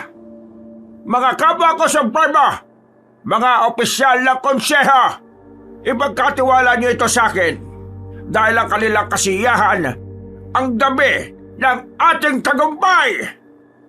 2 araw na lang noon bago magdiwang ng pista ang 3 baryo na magkakatabi. Kaya naman buo na ang desisyon ni Carlito. Kakausapin na niya si Laura para ipaalam ang plano ng mga supremo. Kinabukasan, magkasamang naglalakad si Carlito at Abel. Patungo sila sa baryo na Magsaysay. Kailangan niyang makausap si Laura bago pa mahuli ang lahat. Mag-isip ka nga, Insan. Malaking kasalanan ng gagawin mo. Kapag nalaman nilang ikaw ang nagtaksil sa kanila, kamatayan ang hatol sa'yo. Wala na akong pakialam. Hindi ko na gusto ang mga ginagawa nila. Abel, kung ikaw kaya mong tiisin na may mga inosenteng mamamatay dahil sa punyemas na alitan na to, pwes ako hindi. Kahit na aswang ako, kaya ko maging mabuti at mag-isip ng tama. Kung hindi ka sang-ayon sa akin, wag mo na akong samahan. Sasamahan kita. Ang akin lang naman baka mapahama ka rin. Mahirap magtiwala sa mga tao. Pagkatiwalaan man nila ako o hindi, wala na akong pakialam. Ang mahalaga, masabi ko sa kanila ang mga dapat nilang malaman. Pambira naman talagang buhay to. Abel, gising na ako sa katotohanan. Ngayong napagtanto ko na ang tunay na masama ay ang mga kalahi natin. Baluktot na ang pag-iisip nila. Sarado na ang utak nila. Ang tanging tumatakbo na lamang sa mga isip nila ang paghiganti. Gusto nilang bigyan ng hustisya ang mga namatay na aswang. Kahit ang totoo, namatay lang sila dahil nanggulo sila sa mga tao. Ganyan din ba ang pananaw mo sa pagkamatay ng mga magulang mo? Oo, namatay sila hindi para protektahan ako. Namatay sila kasi gusto nilang patayin ng mga taong tahimik na namumuhay noon. Puro kasamaan na ang ginagawa natin mga aswang Kaya maganda rin na kahit isa, merong gagawa na kabutihan. Baka man lang mapansin tayo ng Diyos ng mga tao at mapatawad niya tayo. Napapakamot na lamang sa ulo si Abel. Hindi na nito kayang pigilan pa ang kanyang pinsan. Kaya naman sinabayan na lamang niya ito ng maglakad. Makalipas lang ang halos mag-iisang oras, narating na rin nila ang baryo Magsaysay. Napatagal sila dahil may mangilang-ilang manunugi sa kagubatan. Suot-suot na nila ang singsing noon para hindi sila maramdaman ng langis. Dala rin ni Carlito ang mutya ng hunyango. Nang nasa tapat na sila ng baryo Magsaysay, laking pagtataka nila dahil walang tao sa bungad. Pagsilip nila sa loob, nakita nilang tila nakasarado ang lahat ng bahay. Nagdadalawang isip silang pumasok doon. Kaya naman gumilid na muna sila sa tabi. Nagtago sila sa mga halamanan. Mga ilang sandali lang, nakita niyang dumating na si Laura. May daladalang espada ang dalaga. Halatang katatapos lang nitong makipaglaban base sa sariwang dugo na nasa patalim. Kukunin ko si Laura. Siya lang ang kailangan natin makausap. Sandali, dali mo tong panyo na to. Nilagyan ko yan ng pampatulog. Mawawalan siya ng malay kapag naamoy niya yan. Tumango na lamang si Carlito. Kinuha niya ang panyo. Ginamit ni Carlito ang bilis niya bilang aswang, kaya bago pa makaharap si Laura, nakalapit na si Carlito. Tinakpan niya agad ang ilong ng dalaga gamit ang panyo. Wala pang 10 segundo ay nawalan na rin ito ng malay. Binuhat yun ng binata. Dinala nila ang dalaga sa kagubatan. Itinali nila yon pansamantala sa puno ng saging. Makalipas lang ang halos kalahating oras, nagkaroon na rin ng malay ang dalaga. Nagtataka si Laura kung ano ang nangyayari. Pinipilit nitong makawala pero masyadong maigpit ang pagkakatali sa kanya. Anong nangyayari? Bakit ako nakatali rito? Teka, di ba ikaw si Carlito? Bakit mo ko tinali rito? Kung iniisip mong may gagawin kaming kabastusan sa'yo, nagkakamali ka. Mas lalo nagkakamali ka kung iniisip mong sasaktan ka namin. Ang totoo, Kung hindi ninyo ako sasaktan, anong ibig nitong sabihin, ha? may gusto kaming sabihin sa'yo. Kinakailangan ka naming itali dahil hindi namin sigurado kung maiintindihan mo kami. Bakit? Mag-i-English ba kayo? English? Oo, English. Like this way I talk to you now. Alam namin ang English. Pero bakit kami mag-i-English? Sabog ka ba? Kanya siguro mga tao ano? Mga tao. Yun ang dahilan kung bakit ka namin tinali. Kasi hindi tayo magkatulad, Laura. Alam ko magugulat ka, pero kaming dalawa ay hindi tao. Ano kayo? Tae? Maganda ka eh, pero mabagal ka pala makaintindi. Laura, aswang kaming dalawa. Ha? Ako at ang pinsan ko. Mga aswang kami. Yung taong nagligtas nung nakaraan, ako yun. Ako ang nagligtas sa'yo laban sa mga gabunan na umatake sa perya. Ikaw yun? Teka, hindi magandang biro to ha. Hindi ako natutuwa. Hindi kami nagbibiro. Hindi kami gagawa ng ganitong eksena kung walang kwentang sasabihin namin. Hindi ka namin biniyag ngayon para gawing pagkain. Kasi hindi ka naman mukhang masarap eh. Nandito kami para tulungan ka. Kayong mga tao.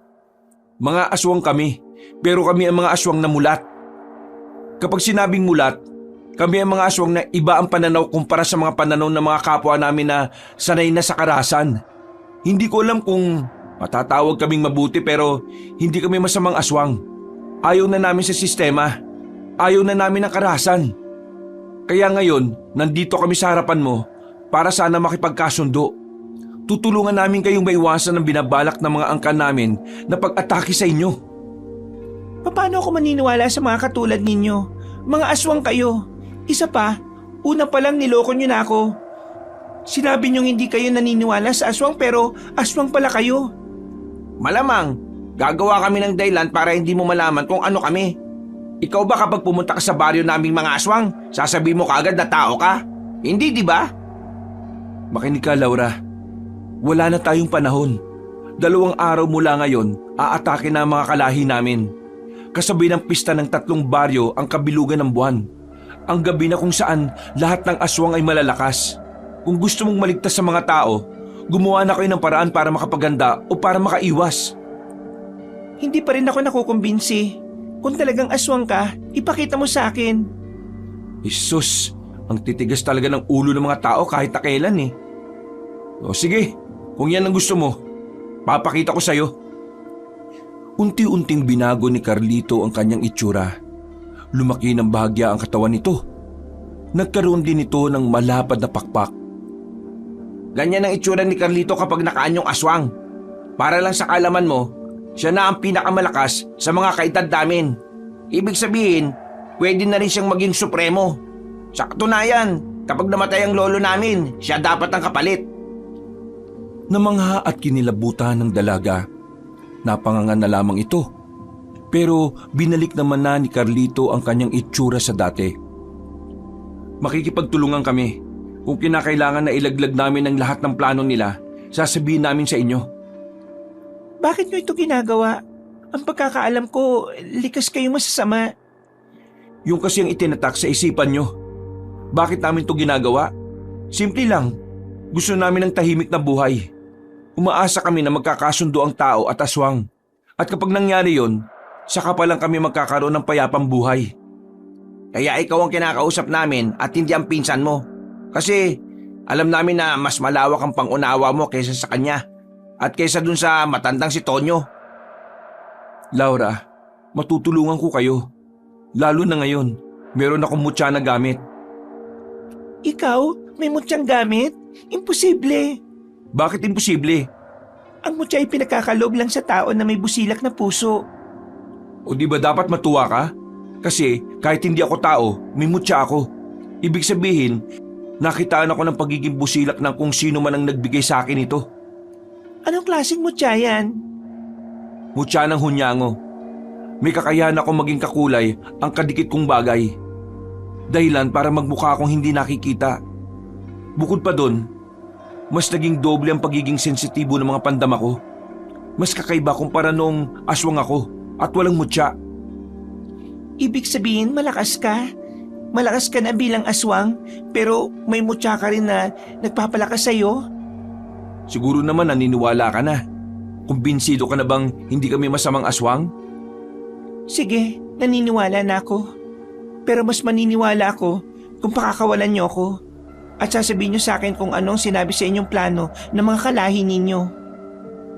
Sinenyasan na ni Carlito ang kanyang pinsan. Agad namang kinalaga ni Abel ang dalaga. Nagulat na lamang si Carlito nang biglang dumampot ng sanga si Laura. Itinutok ng dalaga ang sanga sa kanyang leeg. Kapag pinagtangkaan niyo ang buhay ko, yari kayong dalawa sa akin. Sus, pambihira naman oh. Akala ko ba ayos na? Naniniguro lang. Hoy miss, kung gusto mong palagan si Carlito, mutya rin ang kailangan mo at hindi sanga ng puno. Sasabihin ko na ang lahat ng dapat mong malaman. Ikaw na lang ang bahala magsabi nito sa kanila. Tingin ko, kailangan niyo rin makaharap ang mga kasama ko, lalo na ang pinuno namin si Mang Tonyo. Wala na kaming oras. Kailangan namin makabalik kagad. Dahil kapag nakahalata sila, mabubulilyaso tayo. Kapag nalaman ng mga kalahi namin na nagtitimbre kami sa inyo, masisira ang magagawa niyong planong pag-iwas. Inaalala ko, baka isipin nilang patibong lang itong ginagawa ninyo, kaya dapat makaharap niyo sila. Sige na, ako na sasama dito sa babaeng to. Ikaw na ang mas kailangan makabalik. Kapag wala ako sa atin, hindi naman mahalaga kay Lolo eh. Sumang-ayon si Carlito sa sinabi ng kanyang pinsan. Mga ilang sandali lang ay sinabi na rin niya ang detalye sa dalaga. Pagkatapos nito, naghiwalay na sila ng landas. Mag-isang umuwi ang binatang si Carlito. Sumama naman si Abel kay Laura. Kinakabahan si Carlito na makabalik na siya sa kanilang baryo. Mas lalong tumataas ang level ng kanyang kaba nang abutan niya si Mang Tibo at Aling Miray sa loob ng kanilang bahay. Para bang hinihintay din siya ng dalawang matanda. Bago siya pumasok ay nag-isip na kagad siya ng maaari niyang gawing dahilan. Saan ka galing? At bakit hindi ka nagpapaalam? Galing ako sa puntod ni Papa at Mama. Galing ka roon? Kadadalaw lang natin doon nung nakaraan. Hindi ka naman makakalapit sa puntod nila dahil nakakandado ang buong puntod. Nababalot ng bakal yon. Anong ginawa mo ron? Carlito, wag mo akong niloloko ha. Carlito, saan ka galing? Sa puntod nga po ni Mama at Papa. Nasa labas lang ako. Bigla ko lang kasi silang naalala. Bigla ko na lang naisip na papaano pala kung hindi sila namatay ng maaga. May magbabago kaya sa akin kung kasama ko sila ngayon? Nagkatinginan ng dalawang matanda. Agad namang nakaramdam ng awa si Aling Miray sa binata kahit di naman totoo ang pinagsasasabi nito. Ano ba ang mga sinasabi mo, Carlito? Nandito naman kami ng lolo mo para gabayan ka palagi. Carlito, siguraduhin mo lang na wala kang ginagawa na hindi ko gusto. Kasi kapag nalaman kong may ginagawa kang hindi maganda, hindi ako magdadalawang isip na parusahan ka, gaya ng ina ni Abel. Ina ni Abel na anak niyong dalawa. Anong sinabi mo? Totoo namang anak niyo siya, di ba? Ano gusto mong iparating? Wala po. Pasok na po ako sa kwarto ko. Gusto ko na po magpahinga. Nakakuyumang kamao na matandang si Mang Tibo. Buti na lamang ay umalis na rin ang binata dahil baka sapakin pa siya ng kanyang lolo. Pagpasok niya sa kanyang kwarto, agad niyang kinuha ang mutya ng hunyango. Kumuha siya ng tali at ikinabit sa itim na perlas. Sinuot na niya yon sa kanyang leeg. Sa puntong ito, naisip niyang malaki ang may tutulong sa kanya ng mutyang yon, na sana tulungan siya ng mutya para maisagawa ang lahat ng kanyang ninanais. Para maghari ang kapayapaan sa pagitan ng mga tao at ng mga aswang. Sa kakaisip ng kung ano-ano, nakaramdam na rin ng antok ang binatang si Carlito. Tanghali na nang magising siya sa malakas na yugyug ni Abel sa kanya. Agad siyang napabangon at saka iritadong nagsalita. Ano ba? Yugyug ng yugyug eh. Lalim ng tulog mo. Parang hindi ka aswang ah. Bakit ba? May problema ba? Ay, ano nga pala nangyari sa lakad mo? Ayos naman. Wala naman silang ginawang masama sa akin. Pero pakiramdam ko, hindi pa rin sila kumbinsido. Lalo na yung pinuno ng mga manunugis, yung si Mang Tonyo. Ang malaga, nagpakita ka sa kanila. Ngayon, intindi natin si Lolo Tibo. Tingin ko, naghinala siya sa akin. Magiging limitado lang ang galaw ko. Kaya wala na akong magagawa kundi gamitin ang kakayahan nitong mutya. Kailangan natin mag-ingat kay Lolo. Kapag nalaman niyang nagtataksil tayo sa lahat ng aswang, kamatayan agad ang ipapato niya sa atin. Baka siya pang mismong pumugot sa ulo natin eh. Napabuntong hininga na lamang si Carlito. Aminadong kinakabahan pa rin sa mga maaaring mangyari. Pero para sa kanya, wala na siyang dahilan para umatras pa. Takong 12:00, lumabas sila ng bahay. Hinanap nila si Mang Tibo, pero hindi nila yun nakita. Kahit si Aling Miray, hindi na rin sinasabi kung nasaan ang lolo nila. Mahinala na si Carlito na ang matandang si Mang Tibo ay nasa konseho na naman. Bagay na sasamantalahin na naman ni Carlito para makipagkita kay Laura. Ayon kasi kay Abel, gusto siyang makausap ng pinuno ng mga manunugis. Tanghaling tapat, umalis sila ng kanilang baryo. Kampante silang walang nakakita sa kanila dahil ginamit nila ang mutya ng hunyango. Agad silang nakarating sa baryo na Magsaysay. Pinapasok naman agad sila nang sunduin sila ni Laura. Dinala sila ng dalaga sa bahay ni Mang Tonyo. Naroon din ng ilang opisyal na mga manunugis. Ang iba ay seryosong nakatingin sa kanya. Ang iba naman ay masama ang tingin na para siyang kakainin. Kagaya na lamang ng binatang si Isagani. Nasabi na sa akin ang pinsan mo, pero gusto rin kitang marinig magsalita. Hindi ko kasi nakala na isa ka palang aswang. Mukha ka lang kasing tao nung una natin pagkikita eh. Dahil sa singsing na suot namin, kaya hindi aalingasaw ang amoy namin. Kahit ang presensya namin bilang aswang hindi rin mararamdaman ng mga kagaya ninyo. Maging ang langis ng lana, hindi rin kukulo. Inimbento ito ng tatay ko na namatay sa labanan noon. Ang singsing na ito ay siguradong suot ng mga kalahay ko sa gabi ng pag-atake nila. Hindi nyo sila mararamdaman, kaya mabibigla na lang kayo sa mga mangyayari. Kaya naman, gusto ko na bukas ng gabi, sana'y umalis na kayo. Mas magandang wala na kayo dito bago sumapit ang umaga, bago magpista. Ganon din ang mga tao sa kabilang mga baryo. Hindi madali ang sinasabi mong lisanin ng mga baryo. Wala nang oras. Hindi rin papayag ang iba. Ang gusto kong marinig mula sa iyo ay kung meron kang masasabing kahinaan ng mga kalahi mo. Dahil kung talagang gusto mong pigilan ang karahasan nila, sasabihin mo ang kahinaan nila. Plano namin kami ang lulusob sa baryo ninyo bago ang pista. Sa kasamaang palad, ang alam ko lang na kahinaan ng mga pangkaraniwang aswang ay ang pilak na punyal, palaso, o kahit na anong sandatang may pilak. Madali silang mamamatay kung pilak ang gagamiting sandata. Pagdating sa Supremo, Wala akong alam na kahinaan nila. Hindi sila masyadong nakikihalubilo sa mga mabababang uri o sa mga hindi nila kalibel. Ang lolo mo, sabi nitong pinsan mo, supremo siya. Hindi ko nga rin alam kung anong kahinaan niya eh. Imposible! Lolo mo? Siya na ang nagpalaki sa'yo tapos hindi mo alam? Mang Tonyo, magtitiwala kayo rito? Baka mamaya, patibong lang ang latang ito. Pinagkaluban ako ng mutya ng hunyango. Tingin mo, kung masama akong nilalang, bibigyan ba ako ng mutya? Nanahimik ang binatang si Isagani. Sinaway na rin ito ni Mang Tonyo. May katwiran nga siya. Ang mga mutya ay pinagkakaloob lang sa mga nilalang na may busilak na puso. Pero ang gusto kong malaman ngayon ay kung ano ang gagawin natin. Ibibigay mo sa akin lahat ng impormasyon ng lugar ninyo na mga maaari naming makaharap. Lahat ng dapat kong malaman. Kapag nagawa mo yan, magtitiwala na ako sa iyo. Handa kong ibigay ang lahat ng dapat ninyong malaman. Pinapasok na siya ni Mang Tonyo sa loob ng bahay. Nag-usap sila ng masinsinan ng silang dalawa lang.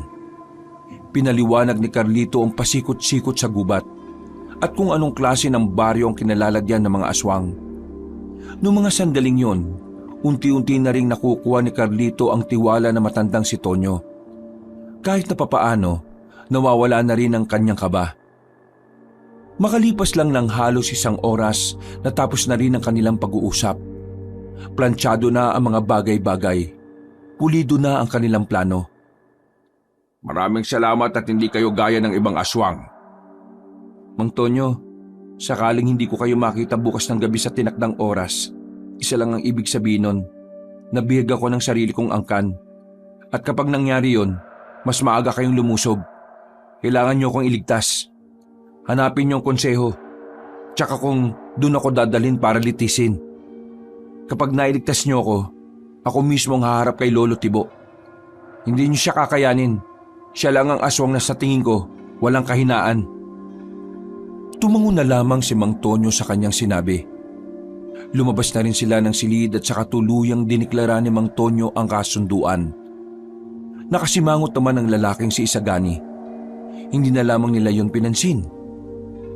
Intindihin nyo na lang. Mahirapan talaga siyang pagkatiwalaan kayo. Yung mga magulang nyo kasi, nadali rin ng mga kalahi nyo nung labanan sa malawak na ilog. Wala namang problema sa akin kung ayaw niyang magtiwala sa amin. Pero sana, huwag siyang gagawa ng isang bagay na ikasisira ng mga napag-usapan namin ng pinuno ninyo. Minsan, kailangan na natin makabalik sa atin. Baka mamaya, nakakalata na sila lolo. O paano Laura? Aalis na kami ha? Maraming salamat. Carlito, Bakit? wala. Sige, mag-ingat ka. Dalawa kami, siya lang mag-ingat. Kung sa bagay, hindi naman ako kasali sa landian ninyo. Tara na nga, Insan! Natawa na lamang si Carlito sa sinabing yon ni Abel. Naglakad na rin sila palayo. Natanaw pa ni Carlito na kumaway si Laura.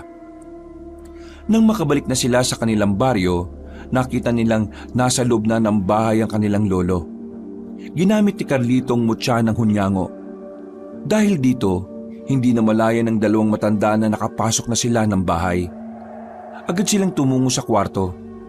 Pagdating nila roon, ay saka sila kumilos ng normal. Nakahiga si Carlito sa kama. Si Abel naman ay nagkunwaring nagbabasa sa lapag.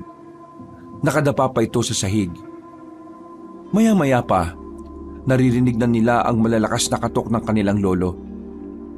Sinasabi ko na nga ba't may ginagawa kayo kakaiba ng taong yan? Tingnan mo, Miray. Wala akong nararamdaman sa loob. Wala sila dyan. Anong wala sila dyan? Buksan mo na kasi! Gamit ang susi ay nabuksan ng 2 matanda ang pintuan. Nagulat ang mga ito nang makitang nasa silid si Carlito at Abel. Patay mali siya pa ang 2 na parang nagtataka kunwari kung ano ang nangyayari. Sinasabi ko naman sa'yong nandito lang sila sa loob eh. Ayaw mo kasing maniwala. Bakit la? Ano bang nangyayari? Magsabi ka sa akin ng totoo. Saan ka galing? Ha? Ano pong saan galing? Di ba ikaw ang umalis kanina? Huwag mong iniiba ang usapan. Sumagot ka ng maayos! Saan ka nang galing kanina? La, ano po ba itong si Lolo? Sumagot ka! Nandito lang ako mula kaninang nagising ako. Kahit na tanungin mo pa si Lola Miray, hindi naman ako lumabas ng bahay eh. Totoo po ang sinasabi ni Carlito. Nandito lang po kami, Lo. Manahimik ka! Hindi ikaw kausap ko, Ilodel! Tibo naman, huwag mong ganyanin si Abel. Totoo naman kasi ang sinasabi nila. Hindi sila lumabas ng bahay. Nandyan ako sa sala magdamag. Wala akong nakitang lumabas. Si Abel lang ang nakita kong pumasok sa silid ni Carlito. Pero hindi na sila lumabas. Galit na galit si Mang Tibo. Hindi nito matanggap na nagkakamali siya ng hinala. Hindi ako maaaring magkamali sa hinala ko. Alam kong lumabas ka ng bahay. Carlito, kapag napatunayan kong may ginagawa kang hindi ko magugustuhan, humanda ka sa akin! Bakit ba ganyan ang iniisip niyo sa akin, Lo? Buong buhay ko naman, sinusunod ko kayo. Lahat ng sinasabi niyo, sinusunod ko. Naging mabuti ako sa inyo. Pero bakit ganyan ang iniisip niyo sa akin? Dahil nararamdaman kong merong nagbago sa iyo, Carlito. Hindi ba ka maloloko? Mag-iingat ka lang, kasi hindi sanggol ang niloloko mo. Sa oras na malaman ko kung anong katarantaduhan ang ginagawa mo bibitayin kita! Padabog na lumabas si Mang Tonyo. Napapailing na lamang ang matandang si Miray. Nang masiguro nitong nakalis na ang asawang si Tonyo, ay saka ito nagsalita sa dalawang binata. Nararamdaman ko kayo. Ano pong sinasabi niyo, La? Pati ba naman ikaw, hindi ka maniniwala? Bakit ako maniniwala kung alam ko kung ano ang tunay na nangyayari? Carlito, alam mong mas marami akong nalalaman pagdating sa mga anting-anting, agimat at mutya. Pinag-aralan ko ang mga yan para alam natin kung papaano lalabanan ng mga manunugis. Kaya naman, hindi mo ko pwedeng lokohin, Carlito. Nararamdaman ko ang mutya. Nararamdaman kong yon ang ginagamit mo para makaalis kanina nang hindi kita nakikita. Mutya ng hunyango ang ginagamit mo. Nanlaki ang mata ni Carlito nang marinig niya ang sinabing yun ng kanyang lola.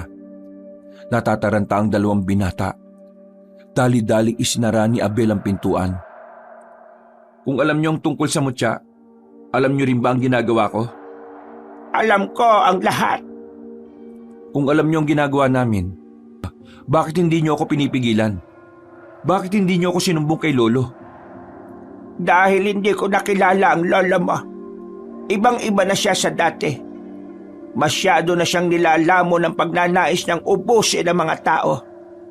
Mas marahas na siya ngayon. Hindi na siya nakikinig sa akin. At higit sa lahat, ayaw ko na sa sistemang ito. Gusto ko na lang din mahimlay ng may mapayapang kinalalagyang lugar. Ibig niyo pong sabihin, Lola, pabor kayo sa ginagawa namin? Alam kong ginagawa niyo lang naman ang tingin niyong tama, kaya hindi ko kayo pinipigilan. Kung ganon, sumama po kayo sa amin. Hindi pwede. Kapag nawala ko sa tabi ng lolo ninyo, mas lalo siyang mapapraning. Mas lalo niyang iisipin na may nagtataksil sa kanya. Makakasira pa ako sa mga plano ninyo. Pero kukunin ka namin, Lola, kapag lumusob na ang mga manunugis dito. Ngumiti na lamang ng papilit ang matandang babae, pero sa kaloob-looban nito ay namamayani ang pagkabahala. Mabilis na lumipas sa mga oras, sumapit na rin ang kinabukasan. Umaga pa lang, ramdam na nilang tila aligagana ang mga aswang sa kanilang baryo. Nung sandali ding yon, nanatili lang sa loob ng bahay si Carlito. Pakiramdam niya kasi ay may nagbabantay na sa kanila. Ramdam na ramdam ni Carlito ang mga presensya sa paligid. Nasa bakuran lamang siya habang nakatambay. Hawak niya ang gitara habang naghihintay sa kanyang pinsang si Abel. Yung kasi ang pinaalis niya para magmanman sa buong paligid. Mga ilang sandali lang, nakita na rin niyang dumating si Abel. Agad silang pumasok sa loob at pabulong na nag-usap. Insan, kailangan mo nang umalis ngayon. Ha? Bakit? Ano bang nalaman mo? Naghihinala na ang buong konseho sa'yo. Isa sa mga gabunan na nakalaban mo nung niligtas mo si Laura. Sinasabing taga rito ang aswang na taksil. napaisip si Lolo Tibo. Unang pumasok sa isip niya, ikaw.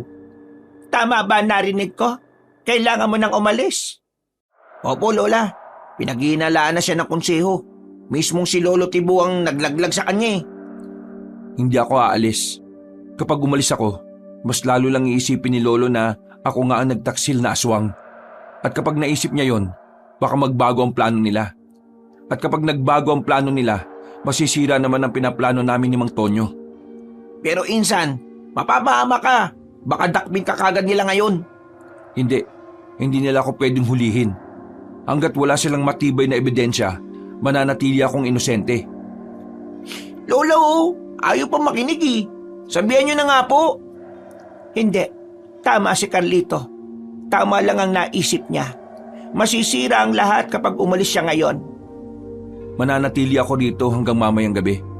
Saka lang ako alis kapag parating na ang mga manunugis. Napapakamot na lamang sa ulo si Abel. Sobra kasi itong nag-aalala para sa kanyang pinsan. Alam kasi ni Abel na anumang oras maaaring mawala sa kanila si Carlito kapag hinatulan nito ng parusang kamatayan.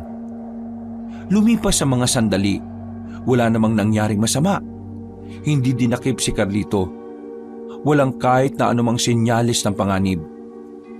Pero kahit na ganon, nakakaramdam pa rin ng kaba si Carlito. Nakakabahala ang pagiging kalmado ng sitwasyon.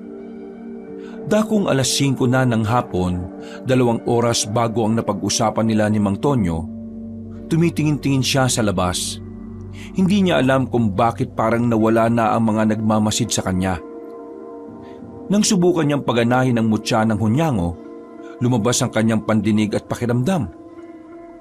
Narinig niyang paparating na sila Mang Tibo kasamang ilang mga aswang na mula sa konseho. Abel, umalis ka na rito. Abisuhan mo na kagad sila, Laura. Oh, bakit na naman? Paparating na sila para dakpin ako. Iwan mo na kami ni Lola dito. Umalis ka na, bilis! Wala nang sinayang na sandali pa si Abel. Umalis na ito ng bahay. Habang lumalapit naman sa kanya ang lola niyang si Miray, hinawakan siya nito sa kamay. La, kailangan mo umaktong wala kang nalalaman ha. Ayaw kitang madamay. Huwag ka mag-alala, Apo. Susubukan kong kausapin ang lolo mo. Hindi na po kailangan. Tanggap ko na po ang mangyayari sa akin. Pero, La, magiging maayos lang ako. Naniniwala ako sa mga manunugis na magagawa nila ng paraan para makamit ang lahat ng kapayapaan. La, nandyan na sila. Lumayo ka na sa akin. Sinunod ni Aling Miray ang sinabi ni Carlito. Maya-maya lang biglang bumukas ng padabog ang pintuan. Unang pumasok ang kanyang lolo. Agad na lumapit sa kanya si Mang Tibo. Isang malakas na sampal ang pinakawalan nito. Sa lakas ng sampal na matanda ay bumulandra siya sa dingding. Agad namang lumapit ang matandang si Miray. ano ka ba, Tibo? Bakit mo sinasaktan ng apo natin? Ito nga pa ba? Taksil sa angka ng mga aswang. Taksil sa ating lahi. Ha? Anong sinasabi mo? Siya ang taksil na nagligtas sa babaeng manunugis. Hindi malabong kumampi na rin ang sinaulong ito sa mga tao. Kaya naman, ngayon, papairalin natin ang batas nating mga aswang. Wala akong pakialam kahit anak ka ng anak kong paborito. Wala akong pakialam kahit apo pa kita. Wala akong pakialam kung sino ang masasaktan. Dahil ngayon, bilang pinakamataas na supremo sa lahat, dinideklara ko na patawan ka ng pinakamataas na parusa, ang parusang kamatayan! Tibo naman, baka naman pwede nating idaan ito sa maayos na usapan. Apo natin yan. Hindi naman yan ibang aswang. Kapag batas ang usapan, walang pamilya, walang kaibig-kaibigan. Lahat susunod sa batas. Dahil ang batas ay ang pangalawang mataas bukod sa Panginoon natin. Sige na, kalag ka rin na yan papunta sa konseho. Sabihan ang lahat ng mga aswang na merong isasagawang pagbitay ngayong gabi. Dakong alas 7. Kaya naman, gusto kong magtipon ng lahat. Wala nang nagawa pa si Aling Miray ng pwersahan ng ilabas si Carlito. Kinaladkad dito sa daan at pagdating ng konseho, dito na inilabas ni Mang Tibo ang galit nito sa sariling apo. Sa harap ng mga supremo, pinatikim niya si Carlito. Napakawalang hiya mga aswang! Wala kang utang na loob sa lahi mo na nagbuwis ng buhay para sa kapayapaan natin! Taxel! Ano? Ayan pa! Dumugo na ang ilong at bibig ni Carlito. Ramdam na ramdam nito ang mga sakit ng katawan niya. Kahit matanda na ang kanyang lolo, hindi maikakaila kung gaano ito kalakas. Ang mismong mga magulang mo, nagbuwis sila ng buhay para labanan ng mga tao. Tapos ngayon, ikaw, nakikipagmabutihan ka sa kanila. Wala kang kwenta. Nakakadismaya ka. Kung alam ko lang na magtataksel ka, hindi na sana kita binuhay doon. Hinayaan na lang sana kitang mamatay sa sakit. Mas mainam pang ang hinayaan niyo akong mamatay. Mas gugustuhin ko pang mawala kaysa tiisin ng bulok na sistema nating mga aswang. Anong sinabi mo? Hindi masasama ang mga tao. Tayo ang masasama. Lumalaban sila dahil gumagawa tayo ng kasamaan. Dinadamay natin ng mga walang kamalay-malay. Akala nyo ba hindi ko alam ang sikreto ng konsehong ito? Pumapatay kayo ng tao para gawing pagkain. Matagal nyo na itong ginagawa. Ang mga pinapatay nyo ay yung mga taong inosente. Mga taong naglalakad pa uwi galing sa trabaho. Bigla nyo nga habulutin at papatayin? Sawang-sawa na ako sa ganitong sistema. Mulat na ako sa katotohanan na ang aswang talaga ang tunay na salot at hindi ang mga tao. Ang kapal ng mukha mo! Nagbago na ang kulay ng mata ni Mang Tibo. Galit na galit itong binugbog ang binata. Hanggang sa tuluyan na nga itong mapahiga. Wala kang alam sa mga sinakripisyo namin para lang manatiling buhay ang lahi natin. Isa ka lang pangkaraniwang aswang na nakikinabang sa kapayapaan na kami ang dahilan. Hindi kapayapaan ang tawag dito. Isa itong impyerno! Muli na naman binugbog ni Mang Tibo ang kanyang apo. Tumigil lamang ito ng awatin na ito ng iba pang supremo. Mga ilang sandali lang, nagsimula na ang imbestigasyon. Pero kahit na anong gawin ng mga supremo, walang binanggit na kahit na anong impormasyon ng binata. Lamog na ang katawan nito kakabugbog. Kaya naman, pagpatak ng 7:00 ng gabi, tuluyan ang hinatulan ng parusang kamatayan ang aswang na si Carlito. Muling kinaladkad si Carlito palabas ng konseho. Sa bungad ay nakaabang na si Aling Miray. Lalapit sana ito kay Carlito pero nagulat ang matandang babae nang itulak siya mismo ng kanyang asawa. Kriminal ang lalaki ito. Subukan mong protektahan ang apo mong ito. Kundi pati ikaw madadamay. Naririnig mo ba ang sarili mo, Tibo? Huwag ka nang makialam. Itinali si Carlito sa malapad na katawan ng puno. Nasa malawak silang bakuran at nasa loob ng bakuran na yon ang mga aswang na nag-aabang sa mangyayaring pagbitay. Maraming galit kay Carlito. Maraming nagbababato sa kanya ng bato. Nadagdagan pa ang sugat ng lalaki sa muka. Gustuin man ni Aling Miray na harangan at saluhin ang mga batong tumatama sa binata. Wala itong magawa dahil nakaharang ang mga aswang mula sa konseho. Ang nasa harapan ninyo ay ang apo ko na ngayon ay itinatakwil ko na. Pinagtaksilan niya ang lahi dating mga aswang. Kaya ngayong gabi, masasaksiyan niyo lahat ang parusang kamatayan na nararapat para sa kanya. Nagsigawan ng mga aswang. May masaya at meron din namang mga galit na galit. Ilang sandali pa, dumating na rin ang isang lalaking aswang na dala ang malaking espada. Ang espadang yon ang ginagamit kapag pinupugutan ng mga nakakasala sa kanila. Hindi mananaig ang kasamaan ninyo. Paparating na sila. Nararamdaman ko sila. Bago pa matuloy ang parusang kamatayan, biglang nabulabog ang buong baryo nila. May mga manunugis na lumabas mula sa mga gilid-gilid. Umulan ng mga palaso. Pagkatapos, pinagtatataga ng mga yon ng mga aswang na naroon. Si Mang Tibo naman at ang ilang supremo ay agad na nakapagtago. Naramdaman na lamang ni Carlito si Abel na nasa tabi na niya. Agad nitong inalis ang kanyang pagkakagapos. Insan, hanapin mo si Lola. Baka madamay siya pakiusap. Sige, akong bahala kay Lola. Nang makatayo na si Carlito, ay lumapit na sa kanya si Laura at Mang Tonyo. Naroon din si Isagani na nakasimangot. Maraming salamat. Saktong-sakto ang dating ninyo. Maraming salamat din at inabutan ka pa namin buhay. Mang Tonyo, Laura, kayo na ang bahala sa ibang supremo. Ako nang haharap kay Lolo Tibo. Sigurado kang kaya mo ang lolo mo sa ganyang kalagayan mo? Opo, kakayanin ko. Nasa akin ang mutya at isa rin naman akong aswang. Sige, kami nang bahala sa iba. Nang umalis na rin ng dalawang yon para harapin ang mga supremo, pinatunog na rin ni Carlito ang kanyang mga daliri pati na rin ang leeg. Handang-handa na siyang labanan ng kanyang lolo. Hindi niya alam kung kakayanin niya ito, pero handa siyang gawin ng lahat, matalo lamang ito. Pinagana na niya ang kanyang mutya. Hindi na siya nakikita ng mga aswang na nadadaanan niya. Nagtungo agad si Carlito sa kinaroroonan ng kanyang lolo. Inabutan niya yon sa loob ng konseho.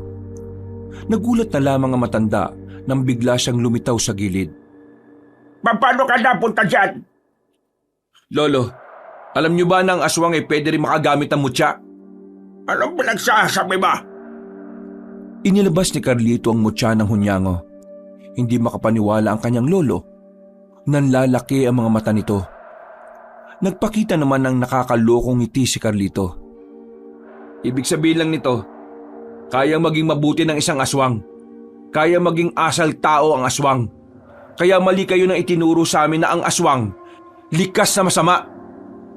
Anong tingin mo sa sarili mo? Porque may ganyan ka kakayanin mo na ako matalo? Nakakalimutan mo na bang marami na akong pinaslang na manunugis na may mga gamit pangmutya? Mga pangkaraniwang tao lang sila. Ang nasa harapan mo ngayon ay ang kauna-unahang aswang na nakakagamit ng mutya. Unti-unting nagbago ang kutis ni Carlito. Naging kakutis na niya ang hunyango. Para ding may kaunting kaliskis. Humaba rin ang kuko ni Carlito. Pero bukod pa rito, lumabas na rin ang malapad na pakpak ng binata. Tila naghalo na ang pagiging hunyango niya at ang pagiging aswang. Marami ka pang kakaining manok, Carlita! Hindi mo ka matasala! Nagbago na rin ang anyo ang matanda. Pinalabas na rin nito ang malapad ding pakpak na kulubot na ang lahat. Sabay silang lumipad sa ere. Nagsagupaan sila sa itaas. Sa puntong ito, aminado si Carlito na talagang malakas ang kanyang lolo. Sa unang pagtatapat, si Carlito ang bumagsak. Walang-wala ka pa sa karanasan ko, Carlita. Kaya mangarap ka na lang na mananalo ka sa laban na ito. Hindi pa nakakabangon si Carlito, bigla na lamang umatake ulit ang matanda. Sinubukan niyang makailag, pero hindi siya nagtagumpay. Nasalo niya ang malakas na suntok ng kanyang lolo, pero hindi pa rin nagtapos ang lahat. Nahawakan siya ni Mang Tibo sa pakpak. Napasigaw na lamang sa sobrang sakit ang binata nang putuli ni Mang Tibo ang pakpak niya sa kaliwa. Wala kang karapatan na magkaroon ng pakpak. Ang mga taksil ng gaya mo ay dapat lang na mawalan ng kalayaang makalipad. Ang kagaya mong ubod na kasamaan, wala kang karapatang makaranas ng kapayapaan. Anong sinabi mo? Muling umatake si Mang Tibo, pero sa pagkakataong ito, mas nangibabaw na ang kapangyarihan ng mutya ng hunyango. Naging kagaya na ng mga mata ng hunyango ang mata ni Carlito. Mabilis na rin siyang nakailag. Ikinagulat yun ni Mang Tibo, lalo na makagawa na rin ng pag-atake ang binata. Nagawa ni Carlito na patamaan sa tagiliran ng kanyang lolo. Sa lakas ng kanyang suntok, napatigil ang matanda. Hindi ito makapaniwala na makakatama si Carlito. Hindi mo dapat minamalit ang mga nilalang na sa tingin mo ay mahina sa'yo. Yan ang natatandaan kong itinuro mo sa akin nung bata pa ako. Ang lakas ng loob mong dampian ng katawan ko. Pwes! Lo, itigil na natin to. Makipagkasundo na tayo sa mga tao. Handa silang pakinggan tayo sa mga... Malahimik ka! Hindi mangyayari yan kahit na kailan. Pinatay nila ang mga magulang mo, tapos ganyan ang takbo ng utak mo. Paano mo magagawang kaibiganin ng mga taong pumaslang sa mga magulang mo? Anong klaseng anak ka? Ikaw ang dahilan kung bakit namatay ang mga magulang ko. Kung hindi mo lang sana sila pinilit na sumama sa labanan, hanggang ngayon siguro kasama ko pa sila. Ayaw ko ng maraming daldalan.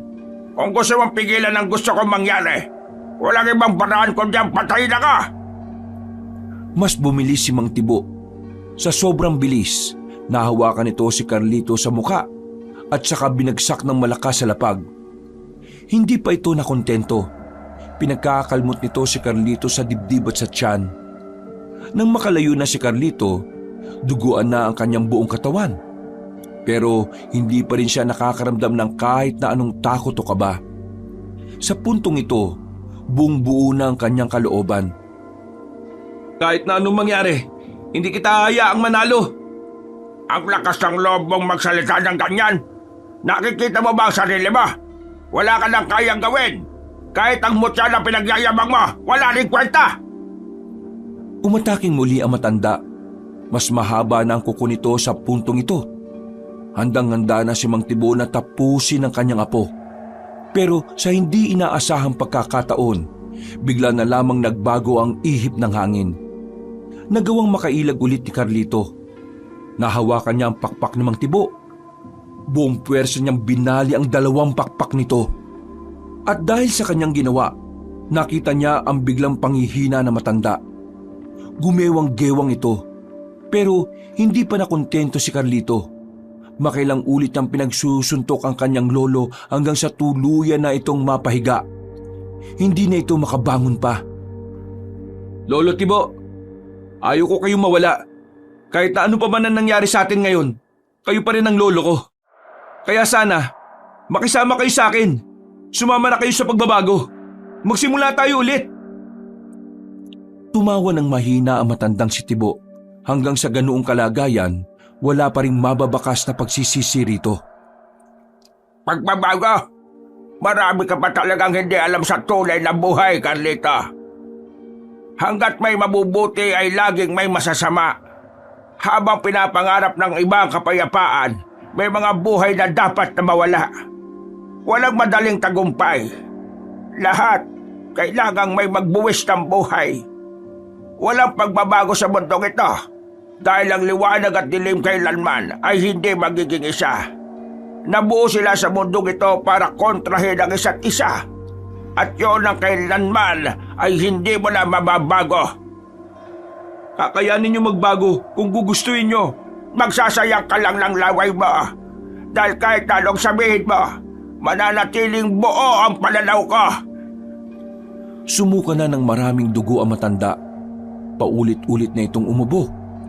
Tumitirik na rin ang mga mata nito.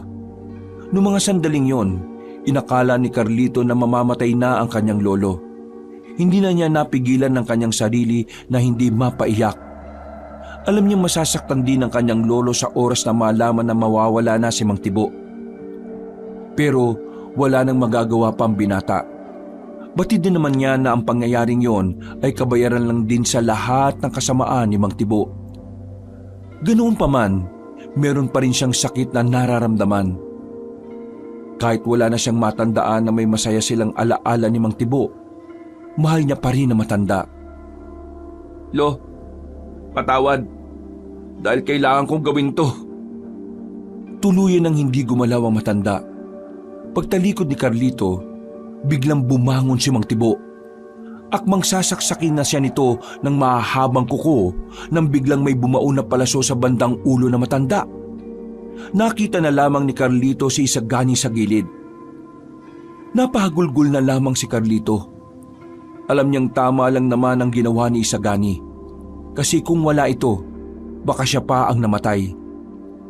Noong mga sandaling yon, bumuhos ang luha ni Carlito. Naramdaman na lamang din niyang nasa tabi na pala niya ang kanyang lola at pinsan. Kasama na niyang umiiyak ang mga ito. Ganun pa man, kailangan nilang tanggapin ang mga nangyari. Naipanalo nila ang laban. Natalo nila ang mga aswang. Sa puntong yon, kahit na papaano ay napanatag na rin ang kalooban ni Carlito. Dahil sa wakas, alam niyang magkakaroon na ng kapayapaan. Mula nang matalo na nila ang mga masasamang aswang, nagkaroon na ng kasunduan Nilagdaan ni Aling Miray ang kasunduan sa pagitan ng mga mabubuting aswang at ng mga tao. Sa pamamagitan nito, makakapamuhay na ng normal sila Carlito. Hindi sila gagalawin ng mga manunugis at hindi rin naman nila pwedeng galawin ng mga tao. Dahil wala na rin naman ang mga aswang sa baryo, pinasunog na lamang yon ni Aling Miray. Lahat ng bahay ay inabo ng apoy. Habang silang maglola naman, mas pinili na lamang mamuhay sa malayo. Nagtungo sila ng Maynila. Doon nila naisimula ng kanilang buhay bilang mga aswang na mabubuti. Sinubukan nilang mamuhay ng normal. Hindi naging madali para kay Carlito nakalimutan ang mga nangyari. Pero dahil kasama niya si Aling Miray at Abel, kahit na papaano ay kinakaya niya ang bawat araw na dumadaan. Sa ngayon, na kay Carlito pa rin ang mutya at alam niyang magagamit niya pa yon sakaling may mga kapwa-aswang na naman ang magtatangka sa buhay ng mga tao. Nagkaroon ng patuloy na pag-uusap sina Carlito at Laura. Hindi nawala ang kanilang komunikasyon. Nararamdaman ni Carlito na magkakaroon ng panibagong yugto ang kanyang buhay kasama si Laura. Wakas,